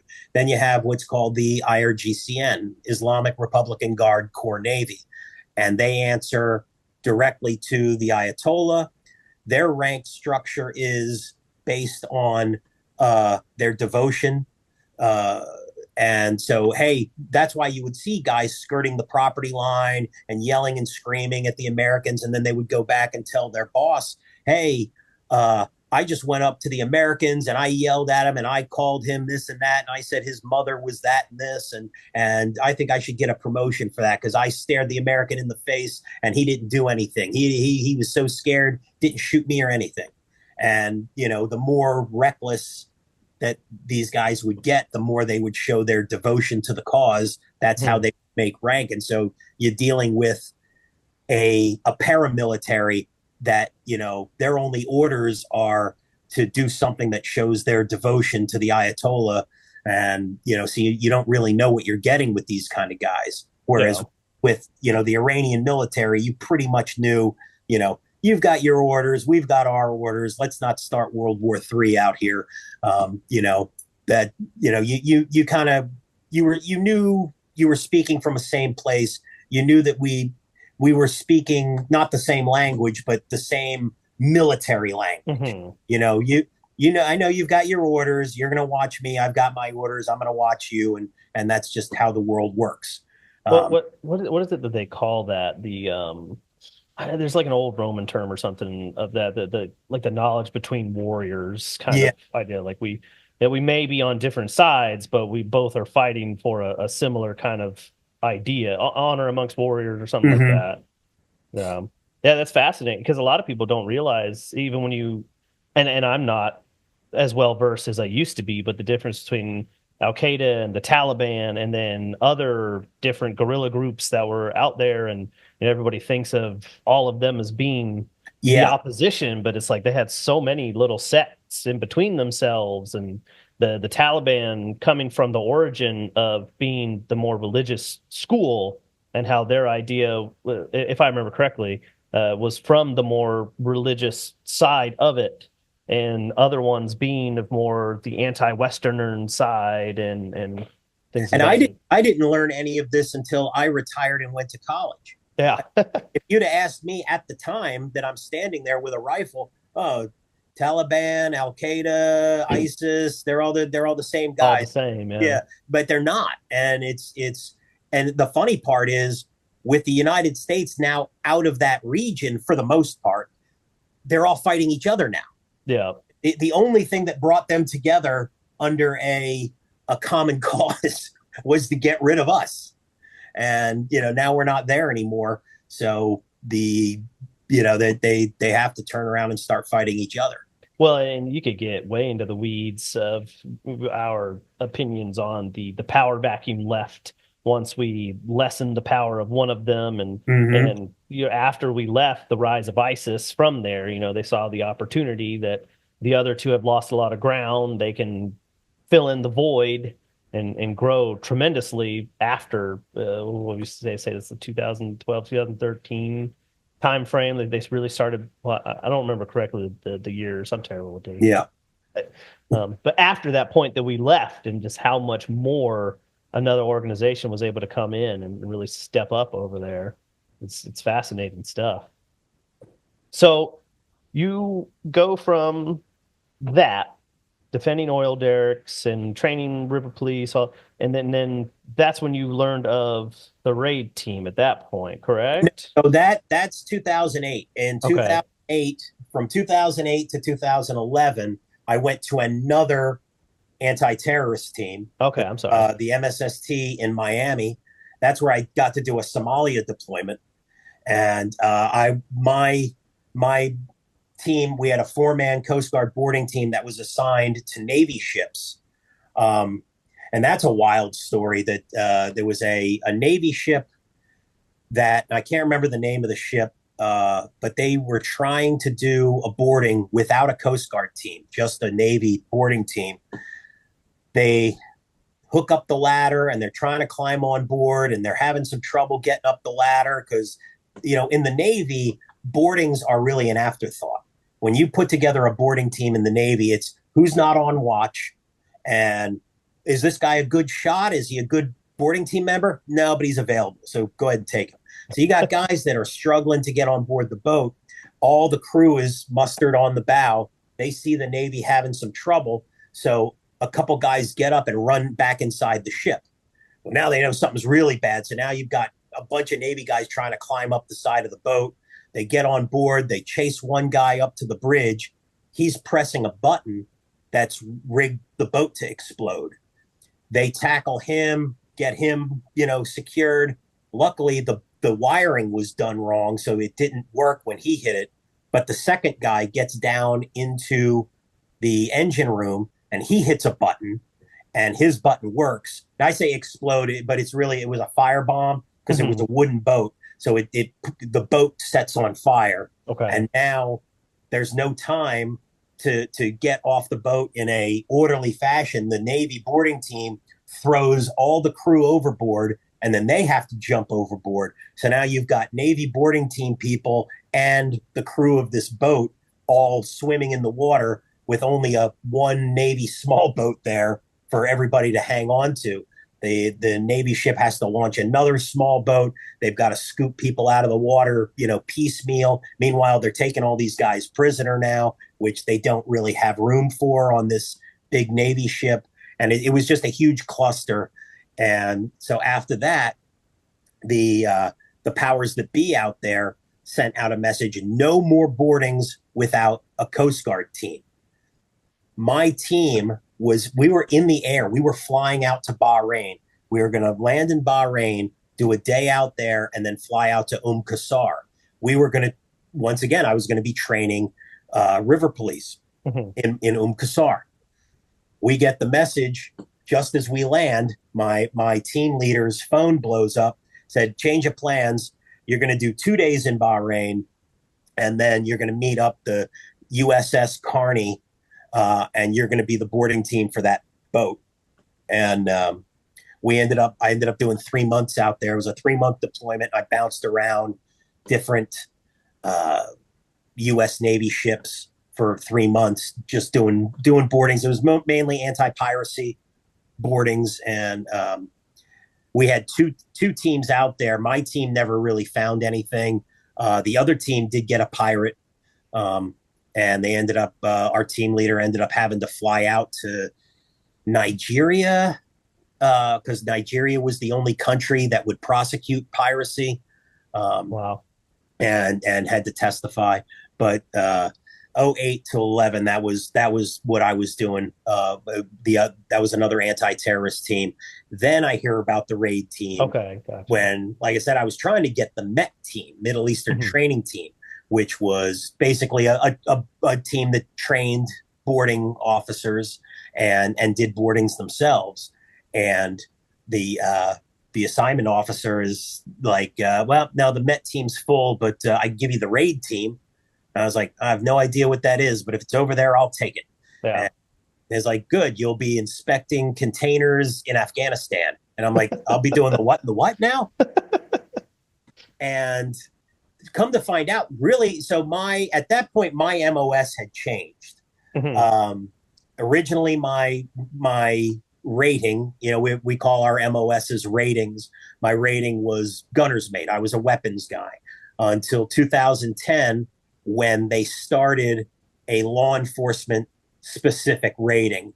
They called it ME, Maritime Enforcement Specialist. And so I changed my rating, changed my MOS, and I was allowed to rotate over. So I went from being a first class petty officer gunner's mate to first class petty officer maritime enforcement specialist, just lateraled right over, and I was that was going to be my career path was law enforcement. Hmm. And so, okay, well, I'm on the raid team, but because the raid team was only supposed to be what they call MSTs, Marine Safety Technicians, guys who their specialty was hazmat, Yeah. hazmat materials and containers. So basically, they couldn't get enough MSTs to volunteer. So they're like, all right, well, just open it up to anybody and we'll train them on how to do hazmat and container inspections. Hmm. It ended up happening, so I end up getting a crash course, about a month-long crash course in hazmat, more importantly, hazmat paperwork Hmm. and container inspections. Because at the time that the raid teams started, which I think, so I was raid 13. We did 2 teams a year. So the raid teams had only been around for 5 or 6 years. At the time that they started, we were getting our containers. Everything was getting frustrated at the Port of Shueba or Kuwaiti Naval Base, because the paperwork is wrong, or For those that don't understand, maybe they were getting held up held up. basically at Yes, these. yeah, Okay. frustrated. Yeah, I'm using insider terms now. Yeah, so they were, and because because we had to ship everything with civilian shipping companies. The Army Independent doesn't. contract Yeah, and contractors. The Army doesn't have enough boats to do it themselves. Mhm. Actually, I don't even think the Army has big time container ships. No, none like that. Not that I remember. Yeah. So an Army unit that wants to go home, and you had several going home at a time, so they would load up their gear into the container gets sent down to the Port of Shueba or Kuwaiti Naval Base and gets loaded onto a civilian container ship to get sent back to Fort Hood, Texas, or to Fort Bragg, or wherever it's going. It'll go through the Port of Houston, or the Port of Charlotte, or wherever its intake would be. And if the paperwork's not done exactly right, and the placarding isn't exactly right, or the container has too many dents in it, the people who own the yard can say, or the captain of the ship can say, that one's not coming on my ship. Yeah. It's dangerous to have. The paperwork's not right. The container's messed up. It could really foul up my ship, so it's not coming on my boat. So it stays in the shipping yard, occurring a fine of like $500 to $1,000 a day. So and they, of course, they're not going to tell anybody for 30 days. So 30 days later, hey, your container's still in the yard because it's got paperwork problems. You should probably do something about it. Oh, and there's also $30,000 of fines for it being here for this long. And so we were losing millions and millions of That, dollars. if I understand correctly, it would maybe even closer to billions per Yeah, day. yeah. And people wonder, where did all that money go from the Iran-Iraq war? When we talk about how much it cost, that was a really big chunk of where the money went. And so they bring in the Coast Guard teams. I remember my express instructions were, you are not to do this work yourself. You are just a consultant. You'll teach classes. You'll teach the Army officers how to do the paperwork. You'll check it. If it's not right, send it back. You'll check the containers to make sure the containers are still right. And if they're wrong, if the container's bad, you'll scrap it, give them a new container, and you'll make sure the placards are correct, and and you'll make sure that the paperwork is where it's supposed to be so that it doesn't get stopped. And I heard that, and I'm like, okay. In my mind, I'm thinking, I'm just going to do this paperwork because, man, this is going to be just so much easier. And Yeah. I'll bet that the Army units appreciate this and they'll probably give us stuff. And, this is, hey, man, this is war. You got to, as much of an opportunistic culture as the Iraqis were to us, I think I was toward other Army units if it could get me something. And so I would tell the guys, and I'd be honest with you, to this day, I don't know how to do any of that paperwork. I basically got Steve and Jess, who were they were the really good hazmat paperwork people. And I said, listen, you do the paperwork. Me and Butters will do the container inspections.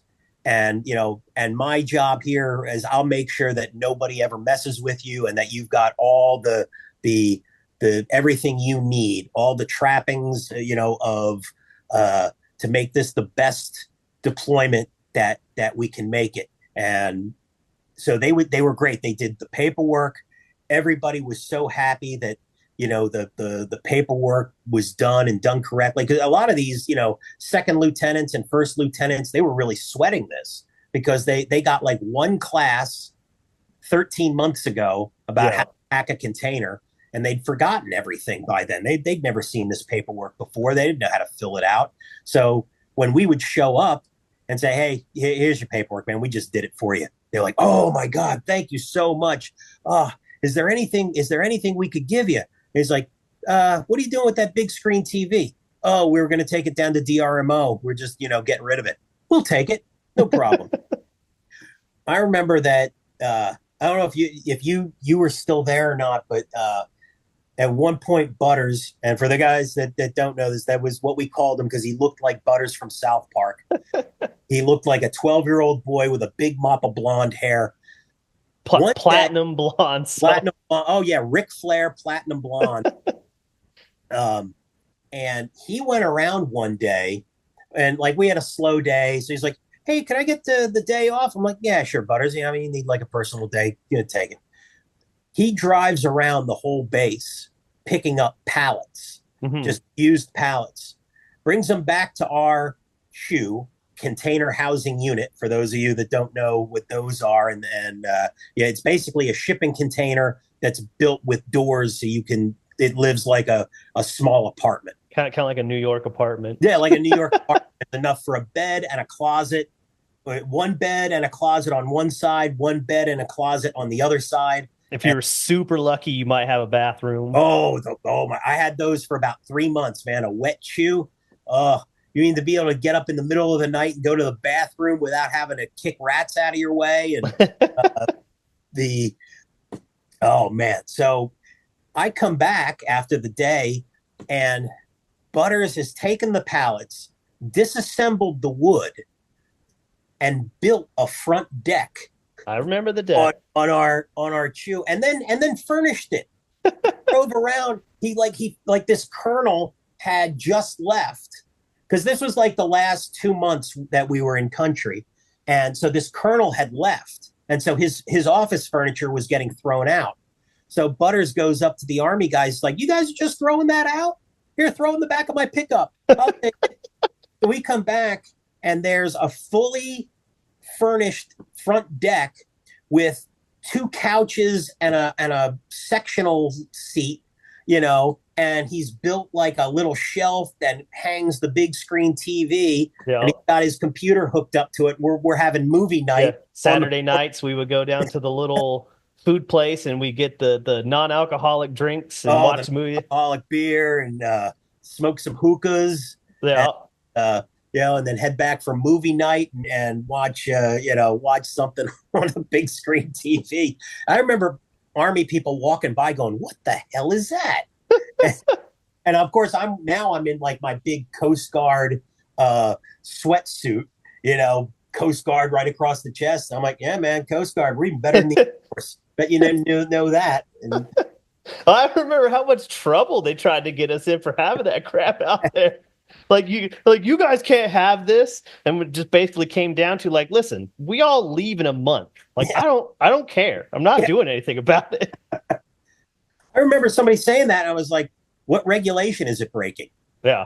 And then and that stopped them kind of dead in their tracks. Like, but it's I'm like, yeah, you can't think of one because there isn't one because no one ever thought someone would do that.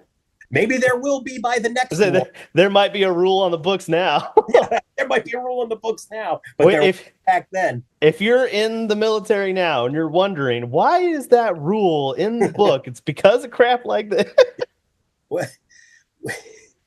Well, I mean, I remember it was me and Steve. We were doing a lot of walking that first couple weeks we were there because we had no vehicle. The Army was supposed to supply us with a vehicle, a Humvee or something. Oh, it's on order. It's coming. Hey, we got you a nice truck. Da, da, da. Me and Steve do this job for this Army unit, and the captain, very nice lady, and she said, "Oh, thanks so much for doing the paperwork. Hey, do you guys know where Motor Pool 6 is?" I'm like, "Yeah, it's right next to our office. We're headed back there." "Oh, good, good, because I'll drop you off, and because I've got to drop this off at Motor Pool 6." I'm like, "Well, it's right next to our office. We'll drop it off there for you." "You will?" "We sure will." And we she gets out. I was like, "Oh, that saves me a try. I don't have to walk back now." "Nope, we got it for you, Captain." She gets out. We know she's leaving the next day. Me and Steve look at each other. We're not giving this truck up. I'm like, hell no, we're not giving this truck up. I had a full tank of gas too. So we drive back, and I'm shaking the keys at Captain Gerdo. And I was like, guess who just got a I vehicle? I remember when you guys, because we were trying for, it had to have been a couple of weeks. Yeah. He was calling constantly We were trying to. walking. And I You guys remember just show up with this little busted white pickup truck. I remember him asking, he's like, "Where did you guys get a pickup?" I said, "Stole it." And he doesn't know whether I'm being serious or not. Well, you guys did that with everything. Talking Yeah. about Butters, the first day he shows up, he's pulling the clock apart and he's stolen the label maker and he's putting USCG on the hands of the clock and on the staplers and on everything. We're like, what are you doing, dude? Like, we will get you office supplies. And he's like, just like, no, like, this has been what did the reacquisitioned or whatever he called it. Talk about puddle pirates like that. Yeah. It's kind of a we had some piracy going. Then Gerdo says, "Okay, well, enjoy it while it lasts because you'll never get a gas card."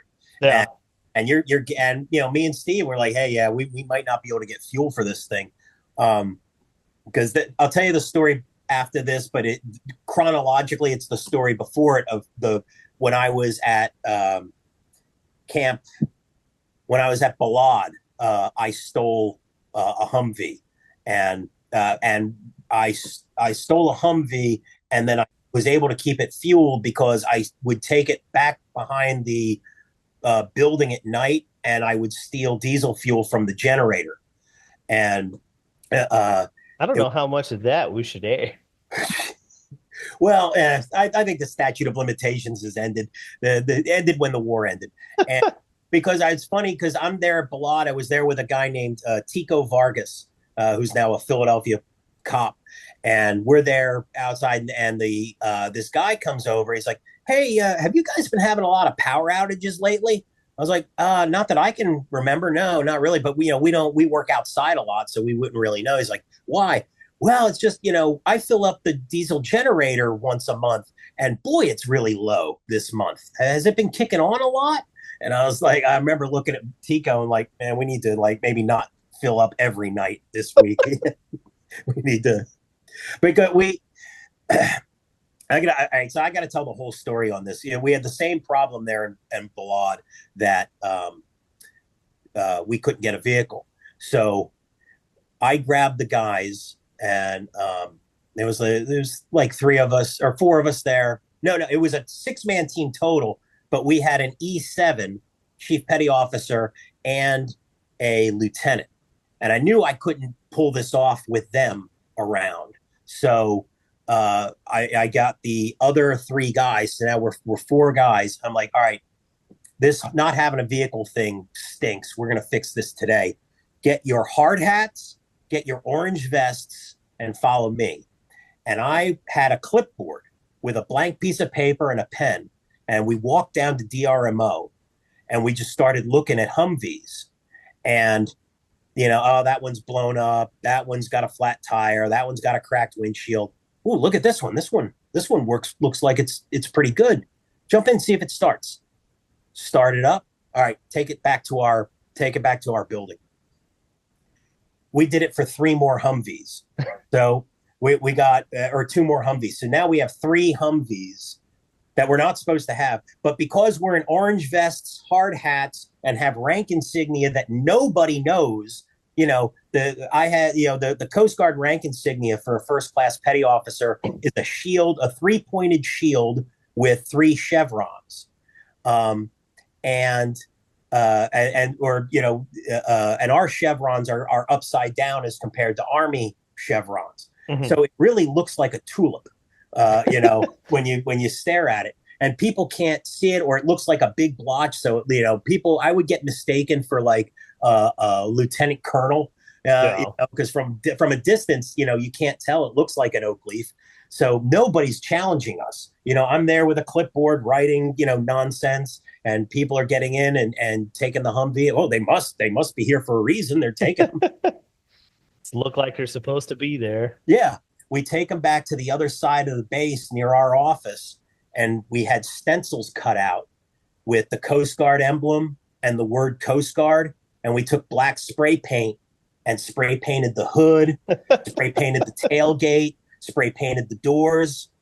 And anytime people would come up, and people would challenge us and like, is this your Humvee? I'm like, yeah, it says Coast Guard, doesn't it? And they're like, they had no answer for that. And that's when we started, going to the generator. So now we've got 3 Humvees to take care of. We're emptying the diesel generator. And when I thought we were going to get, they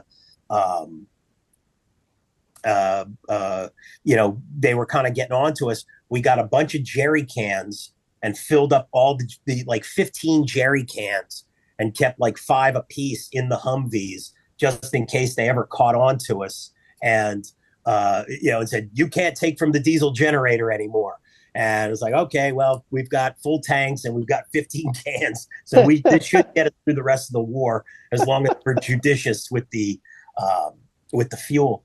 And so after having done that and then stolen that pickup truck, me and Steve were like, oh man, he's right. All right, listen, we drive to work, we drive home, we don't do any kind of joyriding. We can stretch this out. We only use it to drive to the work site. We can stretch this out a couple months. Maybe, it'll last us to the end of the war, or at least, the end of the war for us. Mm-hmm. And he's like, yeah, that's a good idea. We could do that. Well, the very next job we do, hazmat job we do, Steve does all the paperwork and we turn it in.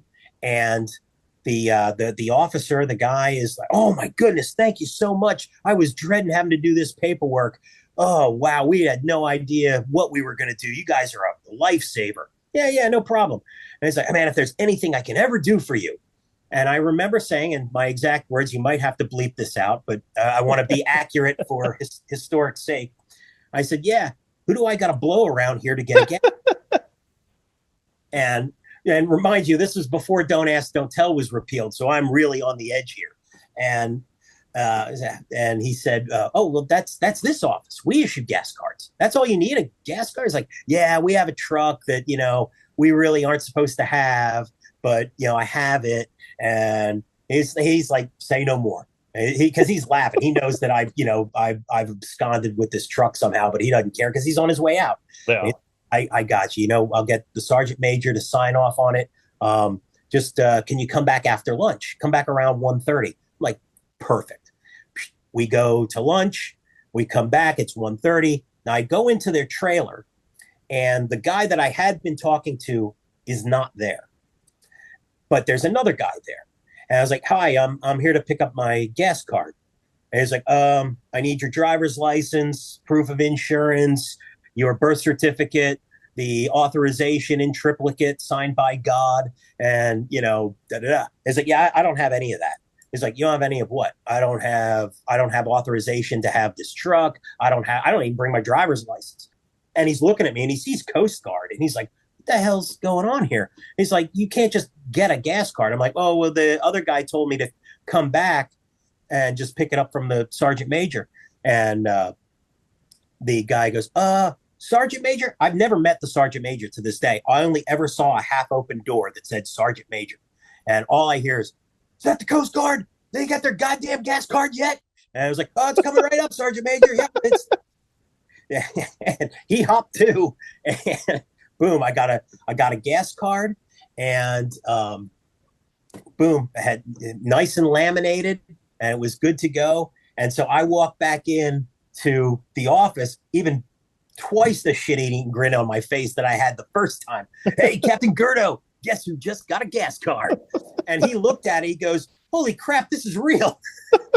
He thought I might have tried to forge one, which after looking at that, I'm like, that wouldn't have been that hard. And I was like, how did you get a gas card? I was like, hey, stole it. Well, that's fantastic. Yeah, I mean, I can't imagine. Yeah, just remembering like all the stuff that you guys have, like all the time showing up. Like, where'd you guys get this from? Just like, yeah, don't worry about it. We're good. We had our unit or the team, the Army guys that we were with in Balad. We actually did them a real big solid. They all were going to lose their rifle qualifications because there was. It's not that they didn't have a range there; or they couldn't shoot. They had no bullets. Yeah. We end up doing a job for one of these units clearing out, and they're like, "Oh, one of those. Hey, man, if you ever need anything," I'm like, "Yeah, could we get some? Could we get some bullets? We'd like to go to the range. Yeah, how many do you need?" And we're like counting off guys in our head. Okay, everybody's going to need this many rounds to do a warm up run and then an actual shoot for qual. I was like, yeah, give us 1,200, 1,500. Oh yeah, that's easy. Here, take a whole case. So we come walking back into our office that we shared with the Army. He's like, hey, we got a case of bullets for you, so you can go to the range now. And they're like, how did you get that? Yeah. Well, I mean, you think of the regular experience, like trying to get staples from supply. Yeah. And I don't remember the name of the form, but you'd have to fill out a whole form to get one box of staples. And, like if you had one thing wrong on it, they're hunting you down and all and I'm like, okay, I get it. You're trying to keep track of stuff. But at the same time, here we are, like you go to the DRMO and there's like computers and crap that we could just take home anytime, but you're giving me all these problems over a box of staples. Like, yeah. Well, an army runs on its inventory. Yeah.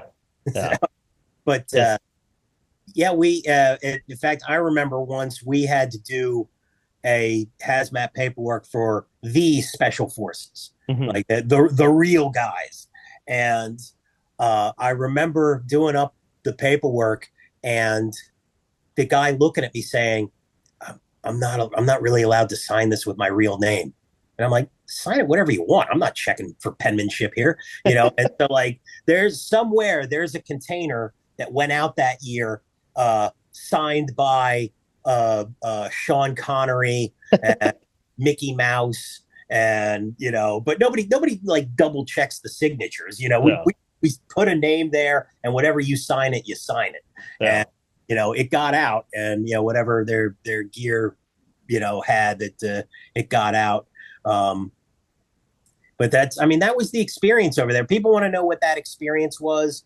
Think about Klinger from MASH on steroids. The wheeling and dealing and trading, and that's what happened on forward operating bases. If you weren't a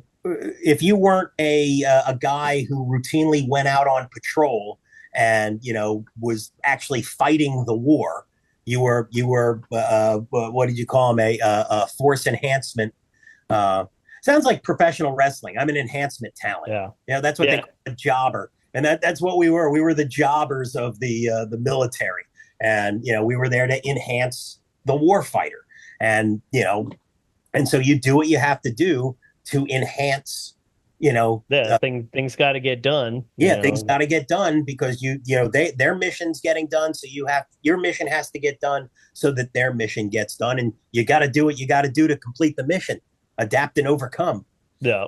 Which is kind of funny that because that's kind of what our whole entire jobs became. So, like on our side of it, when you talk about hazmat and you guys doing the inspections, and when we would have guys with ACOGs, because ACOGs have radioactive material in them. Yep. And so they would have to go through you and get inspected and blah, blah. And it's such a pain in the butt. We're like, yo, just put them on your rifle. What? Yeah, just put it on the rifle. You have to take it with you on the plane. There is no customs for that. It's a Nope. part of the equipment. It goes in a lockbox in the belly of the plane. You're all good. And Yep. so it's that kind of being able to just readjust and make things work. That was like our whole entire job was helping these units figure out how to readjust and make things work. So when you guys did as the raid team, you were doing your hazmat inspections and such. You guys would do because I remember I took the class at one time because you Mhm. guys were going on vacation or something Yeah. or on leave, and we were getting trained to do your guys' job in the interim while you're out. So like the seaworthiness of containers and making sure all Mhm. like the welds are good, like say not too many dents in the sidewalls, um, the latches in the front worked. Yep. The bars aren't bent. Yeah, yeah, all that kind of stuff. Um, did you find anything just crazy while doing any kind of inspections? I remember we had. I think this is before I met you. So like a lot of the craziness happened at other places. I think I remember one time, we had to tell people you can't put gasoline and hand grenades in the same container.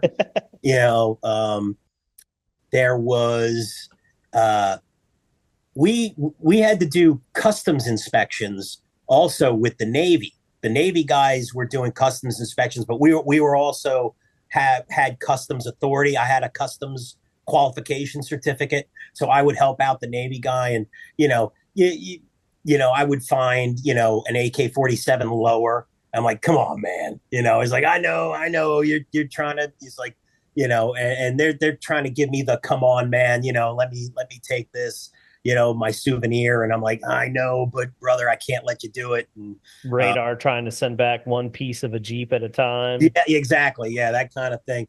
The worst one I ever saw, though, it was a unit from Fort Hood. So they would go in through like the port of Houston.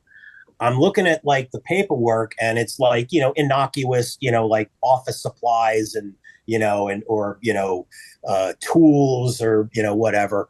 And I open up the container to do my little cursory inspection. I'm looking at the ass end of a camel, a live camel. And I'm like, what the hell? And I back this thing out and it's got like a big ton of like palm tree fronds, like in the front to give him something to eat. And I'm like, okay, guys, this it's going to be like a 3 week, 4 week, maybe month and a half trip to get this container back to the States because they were trying to get him back to Fort Hood to be the unit mascot on Fort Hood. And I'm like, and of course, I'm getting the come on, man. He's been with us this whole time. We just want to get him home. And I'm like, yeah, but you understand that like these containers get up to like 200 degrees on the inside, and well, a camel can go for 90 days without water. I'm like, yeah, not without food though, and that food's not going to last him 6 weeks, and he's not going to be able to move around. He's going to be in this cramped container for, 6 weeks at 200 degrees. You're going to have roasted camel when you get home. you know, it's, it was just like, come on, man, let's get him out of here. And I just turned my back and I said, I don't care what you do with him now, but he's not going in that container. Yeah. Just say that. He's not going in that container. And, I don't know whether they just let him loose on base somewhere. I think people forget how big these army bases were because Dick Cheney had the idea that these were going to become permanent U.S. military bases in the Middle East, that some of these bases were 25 miles by 25 miles, the fence line. And they were going to set up. These were eventually, once the war settled down and once everything quieted down, these were going to be 3-year tours where people would bring their families. They'd have they'd plan to have like a school on base. Eventually people would be allowed to go off base and go to downtown Balad or go see the great ziggurat of Ur.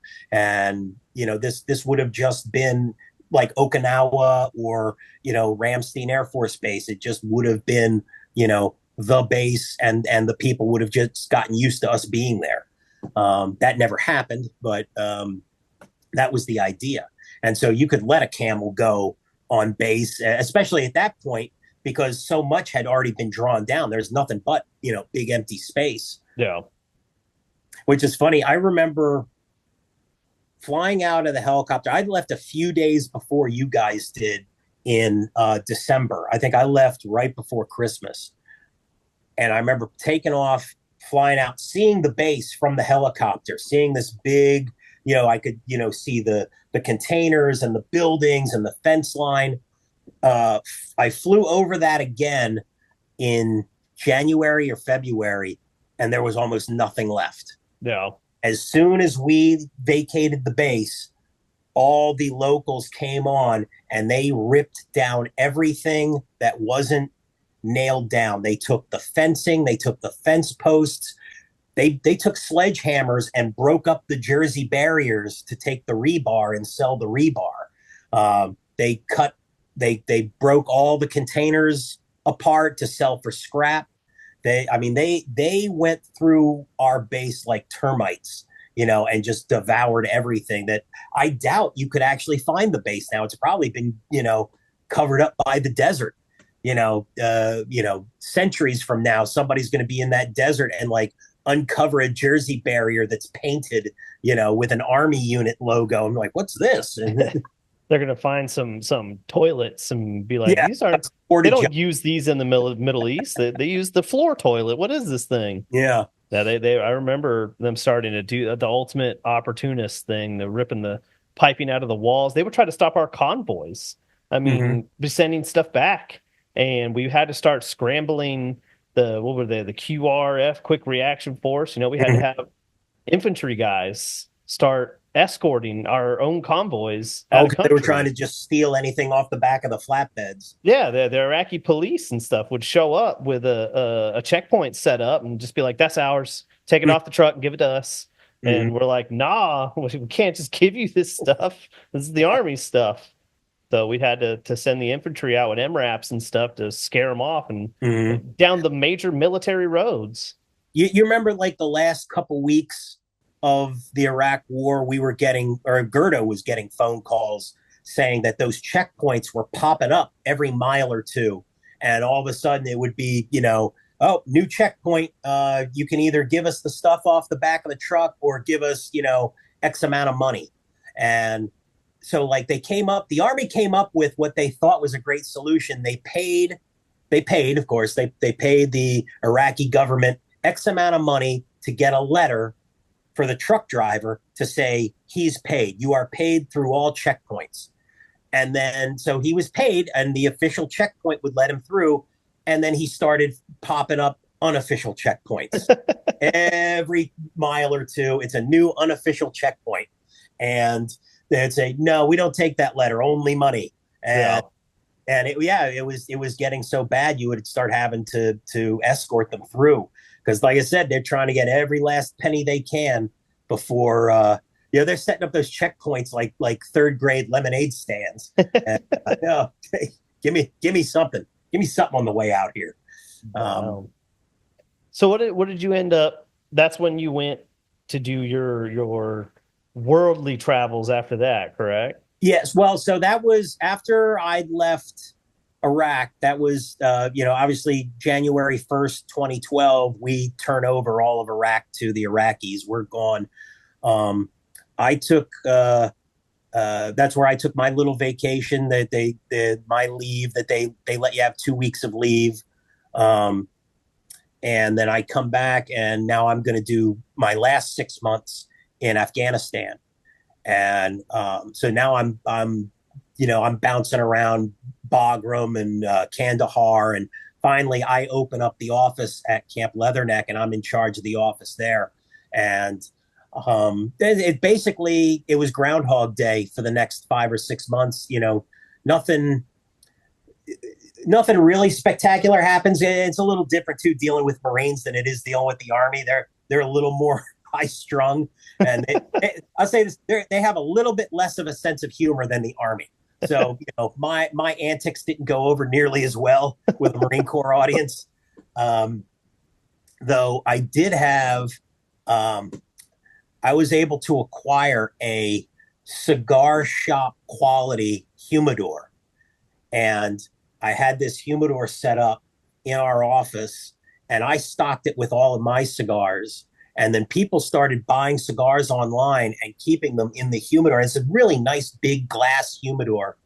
And I'll send you the picture of it. It's really nice. And so people started coming around from all walks of life. It's like, I heard the real good cigars are here. I think I can get one of those good cigars.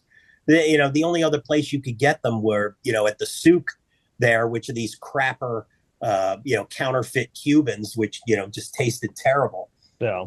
And actually, no, I was able to run one major scam while I was over there. So the Marines are very hardcore about your driving. We had a little Cushman that we drove there, and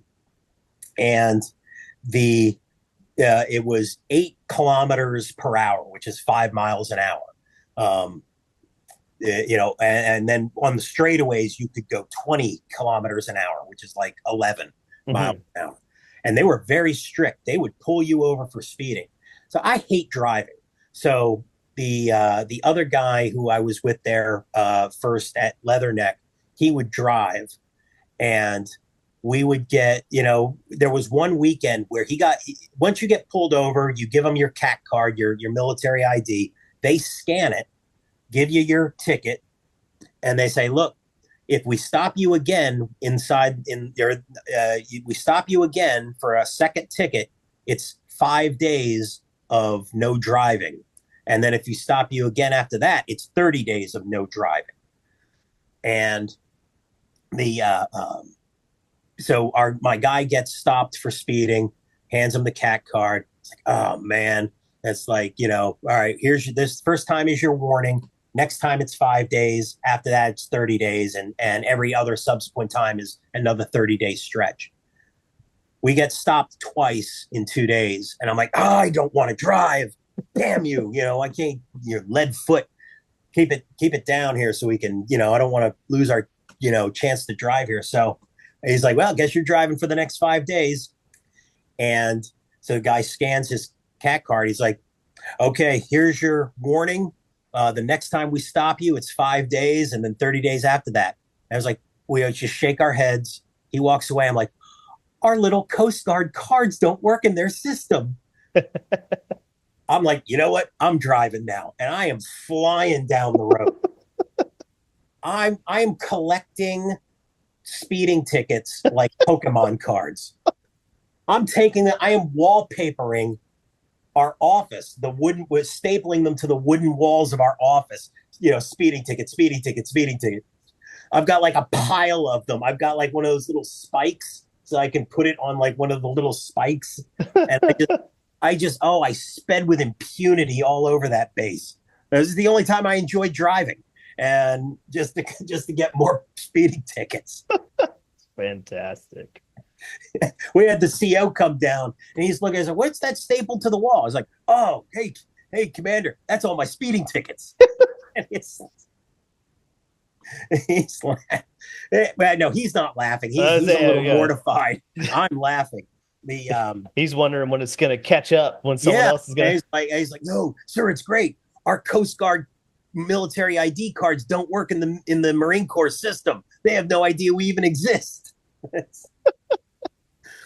Oh man, we that it's funny because the at Leatherneck they hadn't had a rocket attack in like 3 years, and because the way Leatherneck was situated in this valley, you had 10 miles of nothing in any direction around the base. So if you want to fire a rocket at Camp Leatherneck, Afghanistan, you have to expose yourself. Mhm. You've got to come out to an exposed area, and more likely than not, the minute you fire that first rocket, you're done. They know where you are. They are coming to get you. There's already helicopters in the air. They're just waiting for you.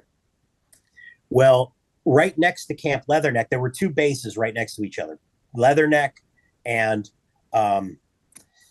well, it was a British base. Mhm. Damn, now I can't think of the name of it, but it was a British helicopter base. And while I'm there, Prince Harry gets assigned to that base. And of course, we get the email. Don't try to find him. Don't walk up to him. Don't call him Your Highness or Your Grace. It's Captain Wales, and don't bring attention to him. Don't put it out over social media, Mhm. because they were afraid that it would become a target. And it didn't take long, because I think they had they had Afghans on that base, and as soon as he showed up, every day we start getting rocketed now. Yeah. And we the CO for the raid team comes down the day that like they find out about Harry. So we go to the bunker for the rocket attack. And you and I have been in the bunker before for some rocket attacks. You know how I come out. I'm wearing my silk pajamas and my smoking jacket. I've got a cigar lit. I have a Monster Energy drink. And I'm like, all right, well, let's wait this out, see the fireworks. The commander comes out. He's in like his PT shorts and t-shirt with his full body armor, helmet, and rifle, like ready to go, like ready to repel the invaders. And I'm like, sir, I don't think we're going to need that. And he's looking at me like I've lost my mind, because I'm sitting there in like my Playboy smoking jacket with a big cigar, lit. And, I'm just going to hang out here in the bunker till it's over. And he's like, you can't smoke that cigar. They'll see it. And I'm like, sir, if they can see this cigar from where they are, we're in a lot of trouble. We're in much more trouble than you can even imagine. So I'm going to sit here and just keep smoking away. Yeah. I used to grab my pistol and my PSP and just kind of saunter out there. Sometimes I'd hang outside of it smoking a cigarette because it'd be so hot in those little Oh, concrete boxes. And yeah, you tell people that, they're like, well, you weren't scared. I'm like, dude, if a rocket hits anywhere within like 100 feet of that bunker, we're all toast anyway. yeah. So I mean, like, I'm gonna be Last comfortable. wave is going to liquefy your organs. Yeah, yeah. So, I'm gonna be comfortable out here in mhm. 115 degrees while I'm waiting for them to give me the all clear and I can go back to my room. We had one of the last rocket attacks. I think you were there for you, because you were living with Steve in one chew. Next to us was me and Butters had the other chew, because we had the chew at the front porch, and then next door was you and Steve. And we get the I get we're just about to go to bed. I'm in my silk pajamas. I'm about ready to just lay my head on the pillow and doze off for a good night's sleep. And we hear rocket attack, rocket attack, rocket attack, rocket attack. I'm like, oh, this again, shit. And I open the door and I'm looking around, and I'm looking, and I'm like, hey, Butters, I think we're okay. It's probably hitting the other end of the base. And I look down, and Butters is laying on the ground like this. And he looks up, and I'm like, what are you doing? He's like, you're not going to get down? I'm like, no, I'm not getting down. What are you doing? You're embarrassing me. You're embarrassing me. Stand up. Act like you've been here before. Yeah. Just then I hear boom, boom, boom, boom, boom. The chew shook. Some dust came out of the rafters. And I just remember looking at Butters going, God damn it. And like me getting, now I'm getting down. I'm looking up at him. I'm looking up at him, and he's looking at me with the biggest shit eating grin. He's like, remember, you have to wait 2 minutes from the time of the last explosion. I remember the procedure. So it's 2 minutes. He gets up. He grabs his gear to go to the bunker. I grab my gear, which of course my gear is a cigar and a Monster Energy drink. And we head out to the bunker there. And I just remember, I mean, you and Steve had already seen me. You knew what I looked like, but there were people in that bunker that are like, why the hell is Hugh Hefner in our bunker right now smoking a cigar? Because people are just you could tell who was like brand new because they're shaking, they're amped up. They're like, I'm like, whoa, take it easy there, Beavis. Here, have a Monster, settle down a little. And I remember probably the one rocket attack I remember the most was before I'd met you guys. I think I was still at Balad, and we had, like I said, we had 6 guys there, but there were 4 of us who kind of did the cigar club thing. So we were having our little cigar club, which was, we had, the folding chairs, beach chairs, sitting in a little circle just out in the middle of the, compound there, in front of our chews. And we're smoking cigars, figuring out the world's problems. And all of a sudden we look up because we hear, and it was the Sea Whiz, The C-Ram. Yeah, and with the tracers coming out, it looks like a laser beam going out. Loud as hell. Rockets. And, you hear rocket attack, the siren. Everybody's running for the bunker. By now, we've been in country for like a month and a half. And I look at the guys and they're looking at me. And I'm like, man, I just lit this cigar. I'm not putting it out. No. And I just remember looking, I was like, what if they call a rocket attack and none of us run to the bunker? I wonder what happens. And I just lean back and smoke, take a big puff. And I'm just like, so we're sitting there in our chairs, still around, sitting around. And all I can see is like, the old Scooby-Doo. You see like just the eyeballs popping out. And you can see from the bunkers, and the bunkers are all filled up with people. And it's just eyeballs sticking out, staring at us. Like, what are these guys doing? Like, what are you doing? It's 100 degrees out here. What are you doing hiding in that bunker? It's hot as hell. Yeah. I'm going to sit out here where at least there's a little bit of a breeze.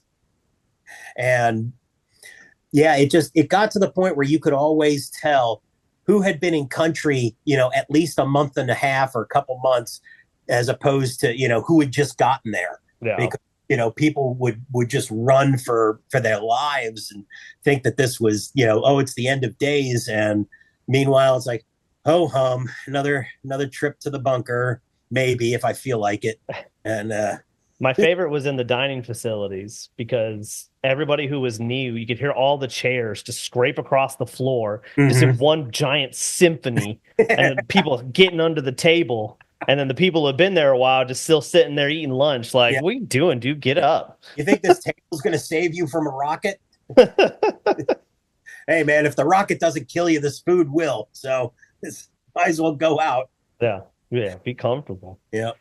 So now you've done the raid team thing Yep. for a while. You've started off doing more combat arms things from someone that I find it particularly fascinating because you've been able to see both sides of the coin. You've seen both worlds. How was that transitioning from special forces type deal to I'm gonna go inspect some containers now? My mindset, I kept it very similar because all I'm doing is inspecting containers, all I'm doing is hazmat paperwork, but I'm doing it in a war zone. So I kind of kept that mentality of I'm still, in a deployable, like it wasn't part of the deployable specialized forces, but I remember telling any high ranking officer I could find, I was like, they really need to make the raid team a DSF unit. They need to make this, part of DSF because this is, you're in a pretty dangerous situation. Even if, all we're doing is paperwork and I'm not expected to ever fire my gun in anger. I understand that. But we're still in a pretty dangerous situation. Bad things happen. Especially with all the traveling we did. We used to have to send 2 guys or 3 guys to this fob or that fob. You're getting on a helicopter. You're going from base to base. Helicopters got shot down all the time over all the there. time. Helicopters got shot at all the time over there. And when You you know, say how big the base is, those fobs were tiny little tiny little things. things. I remember we did one mission where like I have like a list of containers I have to inspect.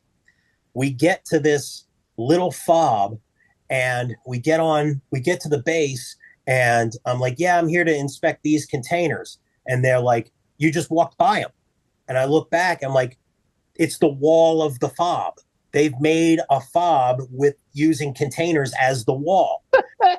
It's all filled with dirt and sandbags, and people use them as cover. So like I'm looking at like there's not a container there that doesn't have a bullet hole or isn't bent to hell because it's basically been used as a support wall. And at first I was a little upset, but then I'm like, actually, this is the easiest job I've got the whole time. Condemned, condemned, condemned, bullet hole, condemned, bent weld, condemned. It's just like, hey, did you get done what you needed to do? I sure did. When's the next helicopter come? It's like next week. And I'm like, oh crap, they're gonna stay there. I remember we stayed in one of the chews there.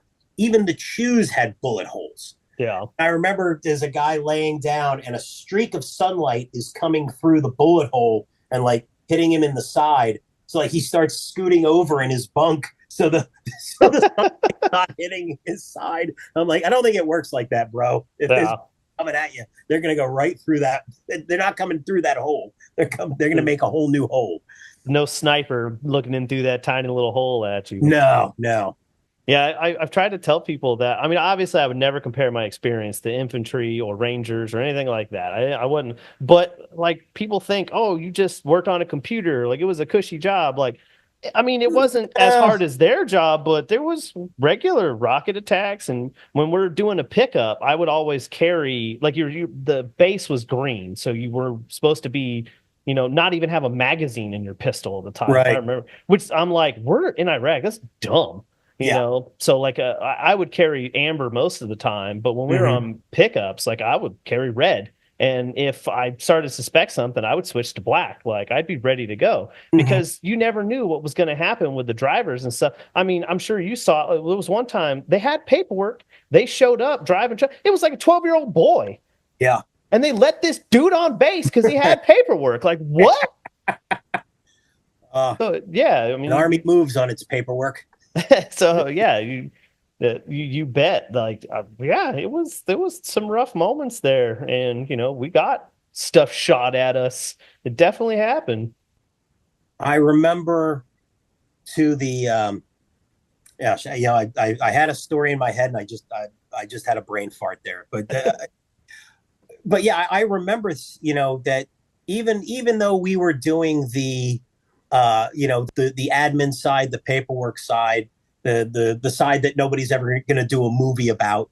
Although I think between our two stories, we could come up with a hell of a screenplay for a war comedy about the administrative side of the war.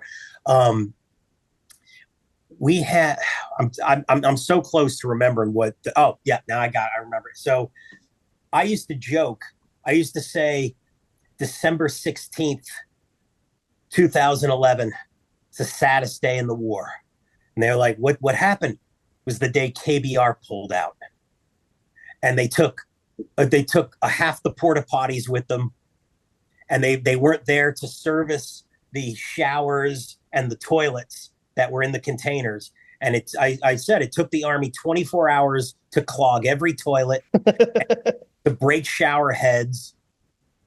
It was like it got to the point where we almost couldn't take a shower anymore, because all the shower heads were broken. I'm like, how do you Army guys do this? Are you just like getting in there and ripping shower heads off the wall the minute you walk into the shower? Do you have to do pull-ups in the shower and you're accidentally, snapping off the shower heads? Like, what's going on?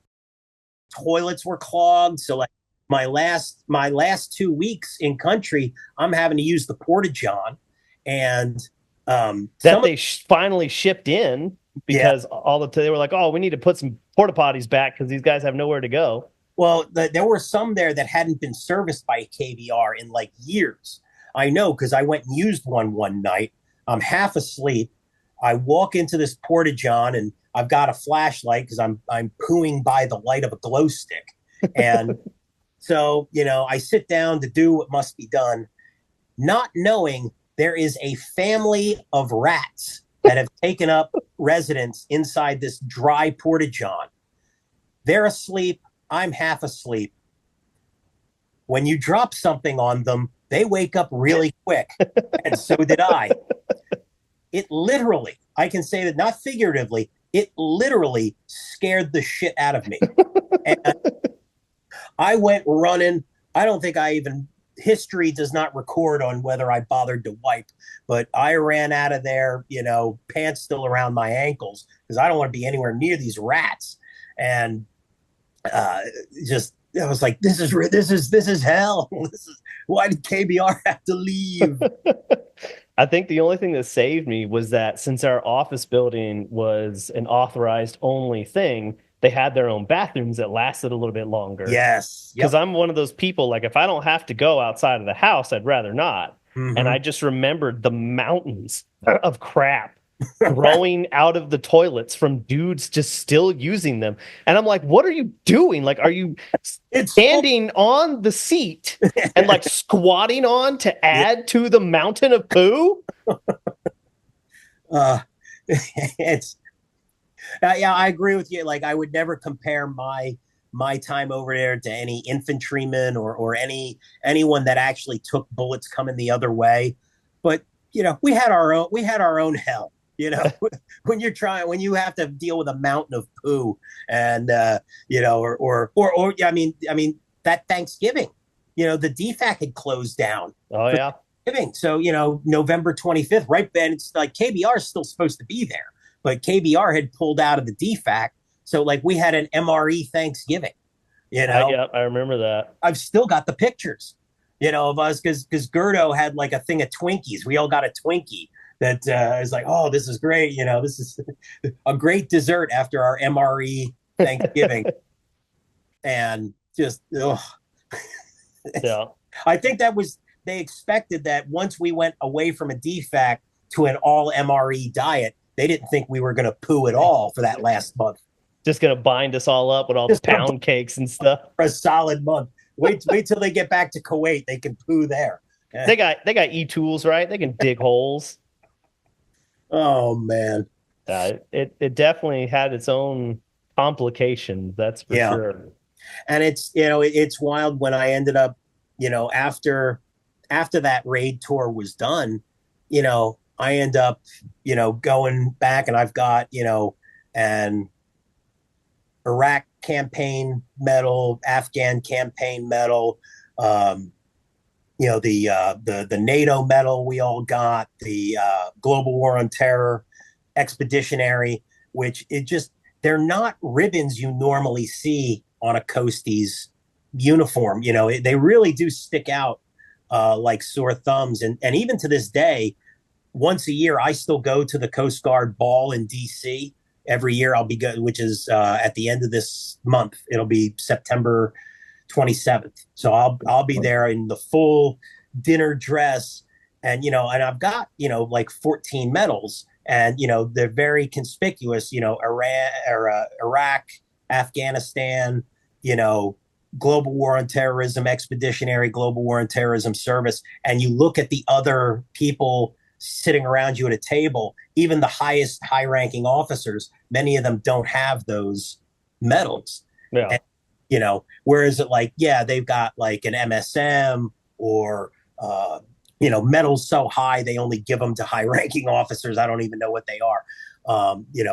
Meritorious bronze stars. Medal. Yeah, bronze. Yeah. Well, actually, you don't see too many of those in the Coast Guard. You see those from guys who did the raid team, like our high-ranking guys. Our commander got a bronze star, and our highest enlisted guy, we had a senior chief get a bronze star, and we pushed for that. We said, hey, all right, this chief's been a really good chief. We need to get him a bronze star also. That's cool.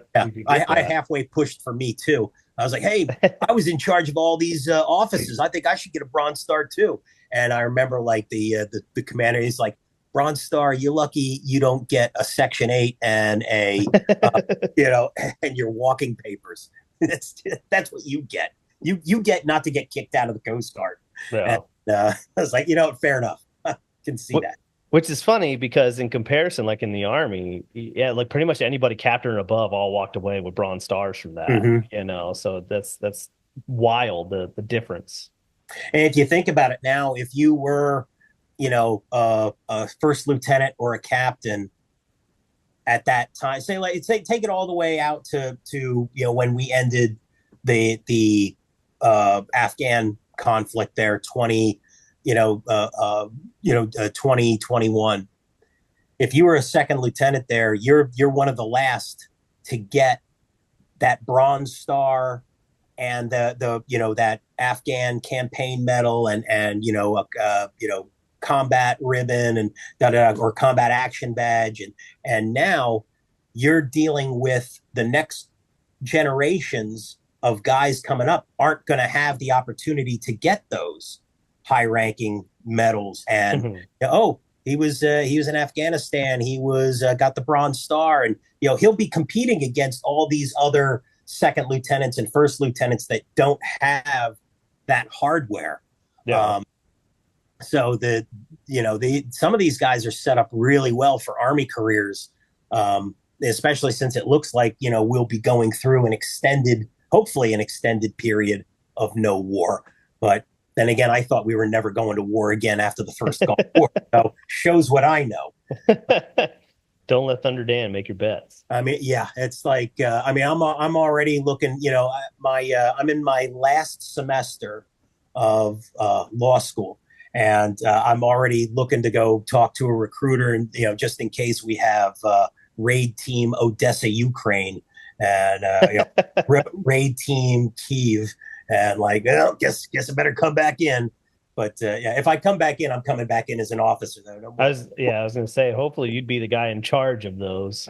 yeah, yeah. And it's like with I was pretty good with my GI Bill. That you know what helped me out the most was COVID. Believe it or not, the because my college went all online, and then, and I was looking, I was like, well, how many classes? You know, you have to take 4 classes a semester to be considered, you know, full time. So when you have your GI Bill, you know, you want to run full time, so you get the full time living stipend. So it's like you need to take 4 classes a semester. Well, how many can I take? As many as you can handle. And oh well, I'm stuck in the house forever. You know, we're COVID quarantine, we're locked down. Shoot, why don't I try to take 6 classes this semester? Boom, knock out 6 classes for the semester because online is different than you know in person. Ate it up. Oh, hey, let's try. Got another semester coming up. Let me try another 6 classes. Oh, oh, it all worked. All of a sudden, because I had no college, I had zero college when I left the Coast Guard, and in 2 years, I had knocked out a 4-year degree. Wow. And I was like, oh wow, well, what do I do with this last 2 years of GI Bill? Well, let's try and get another degree. Let's try and get a master's degree. Let's you know. And you know this program here at Delaware Law School. It's a great master's degree of business law and regulatory compliance, and which is funny because regulatory compliance is what I was doing over with the raid team. They were shipping container regulations and hazmat regulations, regulatory compliance, and so it's funny how it's coming full circle that this is what my master's degree is going to be in, and you know what I end up, you know, doing post college, you know, will be a lot of kind of what I was doing with the raid team. It'll be very administrative and very, and when I look back at my whole military career, because I mean, honestly, when I retired, it was time for me to get out of that. My days of kicking doors and jumping out of helicopters was done. I was 43 years old. I was feeling every bit of 43 years old. I was like jumping out of the helicopter and landing, doing your superhero landing and coming up with the rifle. The knees and the hips and the joints just don't appreciate that anymore. Yeah. Like I could, you're good for one or two of them for a mission, but doing it 6 times a day for training, all of a sudden your back starts, sending you signals that you shouldn't be doing this anymore. So I'm glad that I will probably be going into a profession that more mirrors the raid team than anything else that I ever did in the Coast Guard.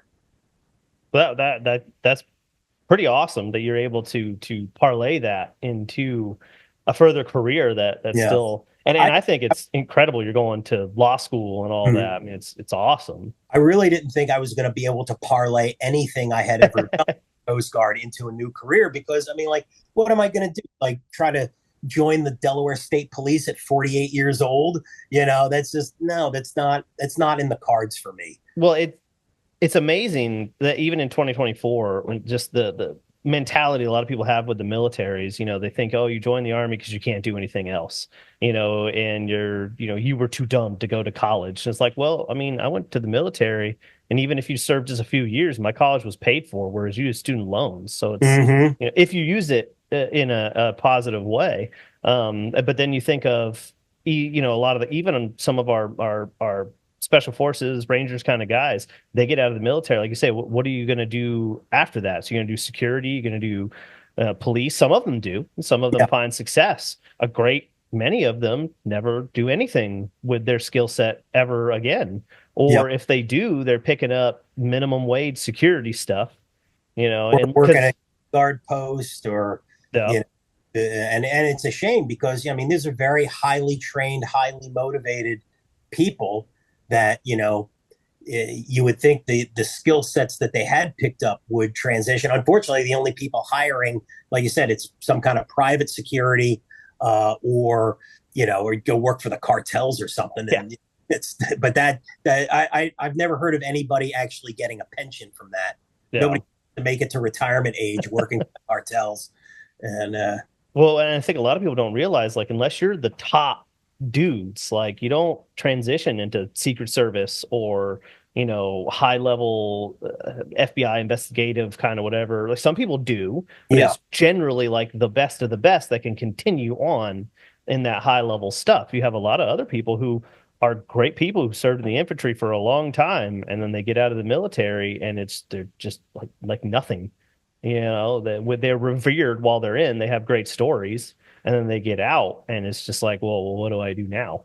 Yeah. And so that's, I really wanted to bring a light to, like, there's another side to the military as well. Because there's people like us. I mean, I have not been able, I tried real hard to get into transportation afterward, but I fortunately didn't finish my degree yet.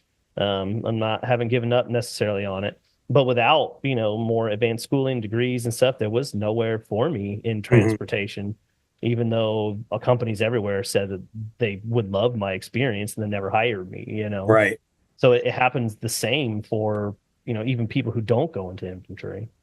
It's, I wonder how the transportation industry is going to change especially when you think about drivers and, we're heading toward the driverless car is going to transition into the driverless truck that, delivery truck and semi truck that, we're not there yet. Obviously, there's still some bugs to be worked out, but we've taken those first steps and we're not going backwards. So eventually, whether it's 10 years from now or 20 years from now, there will be driverless trucking on the road. And, it makes you wonder what's going to happen to all those truck drivers or, want to get into the transportation industry. They want to be drivers. Their grandfather was a driver and their father was a driver. Someday I'll be a driver. And I'm like, not if there's driverless trucks, you're not. Well, I would hope, my idea would be for our government to build some kind of transitional incentive program for that. I mean, to incentivize companies to retrain drivers to keep them on to then become dispatchers and train them how to use, the systems and stuff they would need to. But then, like, even in the military, you would think that there'd be a lot of guys like in my job. I mean, I would maybe have an opportunity here in the coming years to walk into that more logistics planning side of it if they're going to need a lot more of those, at least for a short while until the AI computers can figure out how to do all the routing and everything themselves as well. I think we're a little farther away from that, but But like you say, it's coming. I mean, yeah. when you think of the billions saved in labor of not having to have drivers, Mm-hmm. you know.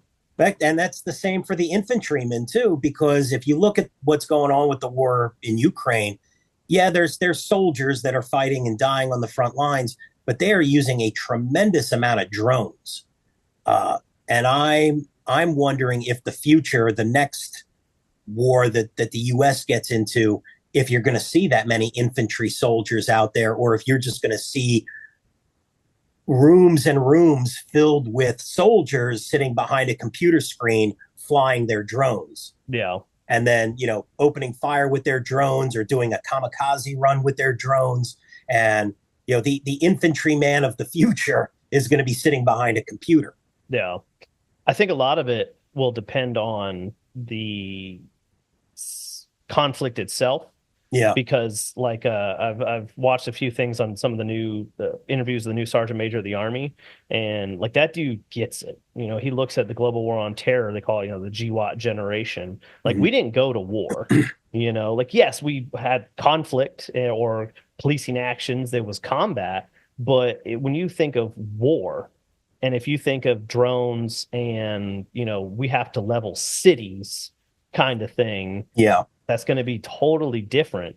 So if the next major conflict is another counterinsurgency, I think that will inform a lot of how the route of the development of robotics and AI and stuff used in the military will go, versus if it's all out warfare, then obviously that will then inform the how do we make the best, blow everything up the best we can machines.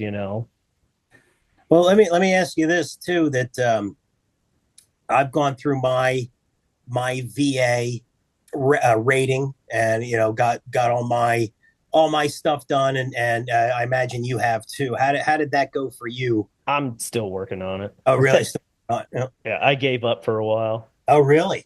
Yeah, it I was had, one. I had a decent experience with mine. I got pretty much everything that I was asking about, and I ended up with a 60% disability rating, and that comes down to my left eye was severely damaged in that one of those last missions I had, hurricane relief in Puerto Rico. Pretty bad damage there. Spinal stenosis, herniated and ruptured discs in my back, which pretty much anybody who's ever had an operational career in any military, you're probably going to end up with some kind of back problems.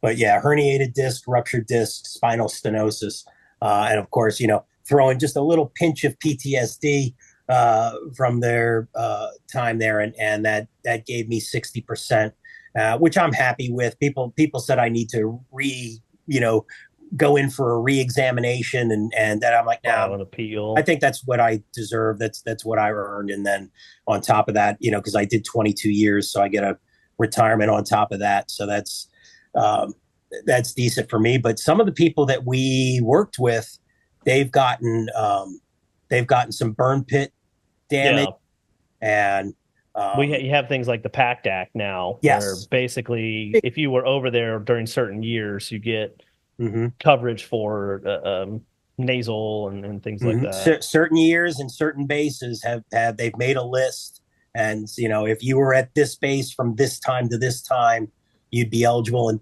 I think you and I are both eligible because we were at various bases where they burned, and we remember the smell.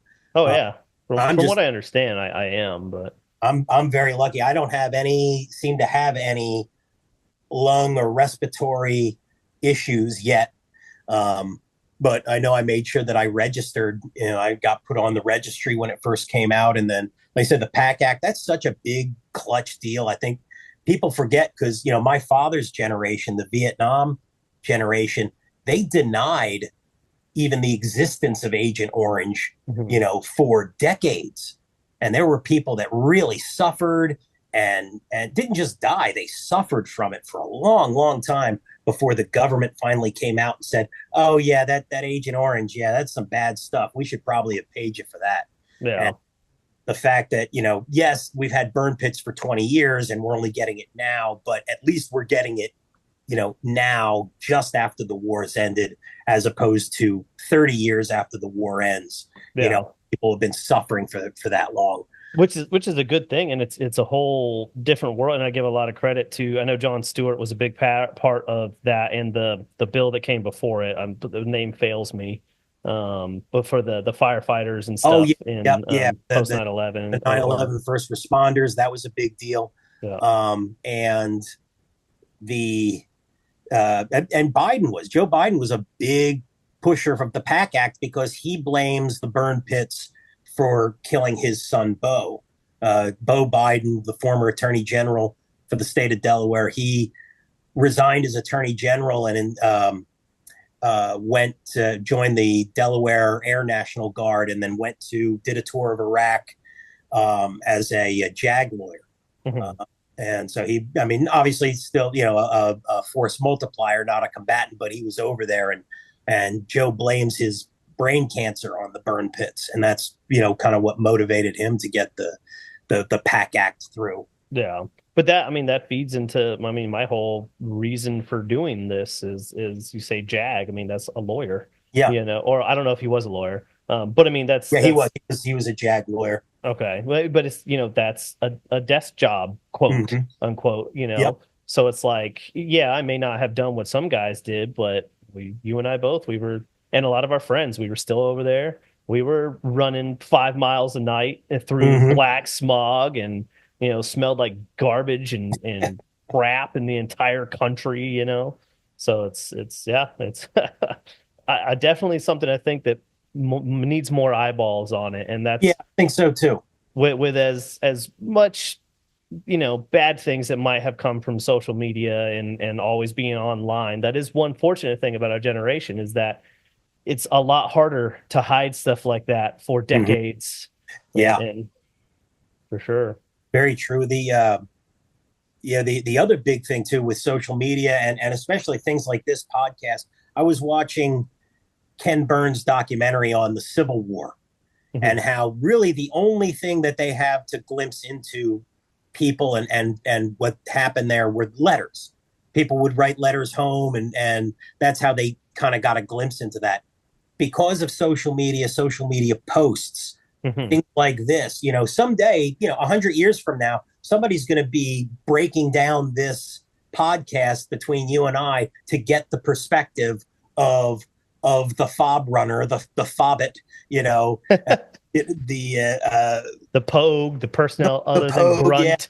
that's it. Persons other than grunts, and because the grunt story has been told, as well it should be. That's those are the warriors. That's the story that needs to get told. But there is another story. There is something else that happened over there, and people, who I look at it this way: because I was a trigger puller in the Coast Guard, I could have been a trigger puller there, but that just wasn't the duty that was assigned to me.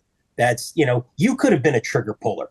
That just wasn't the duty that was assigned to you. You did what you were ordered to do. That's what you got to do, what you got to do. They're not suggestions, they're orders.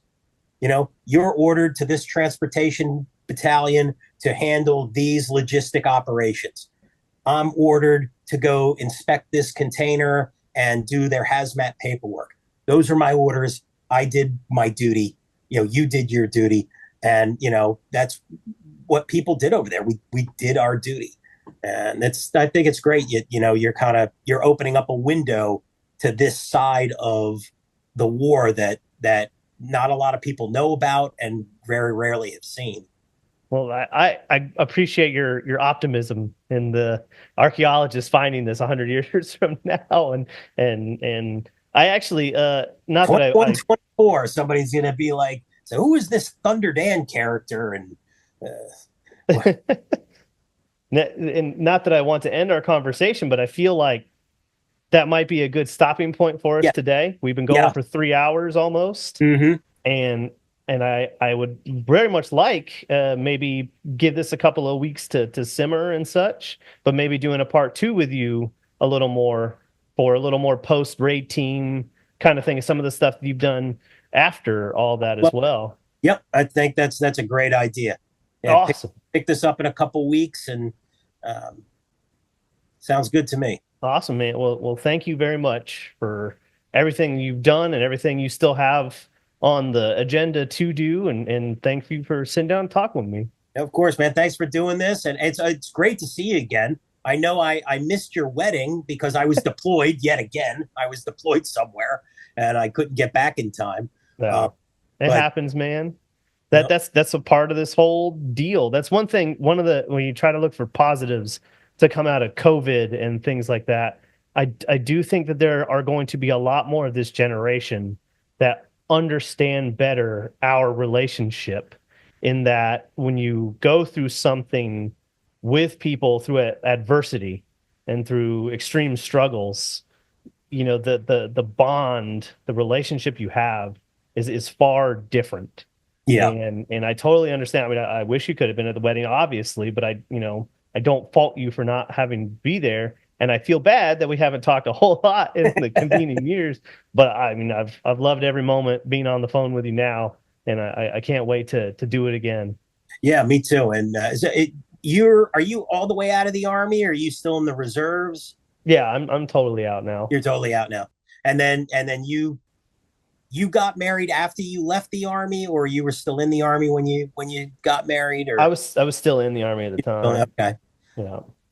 Now I think, and I'll just say this: I think it's better that you're out because it's something we'll touch on with part two.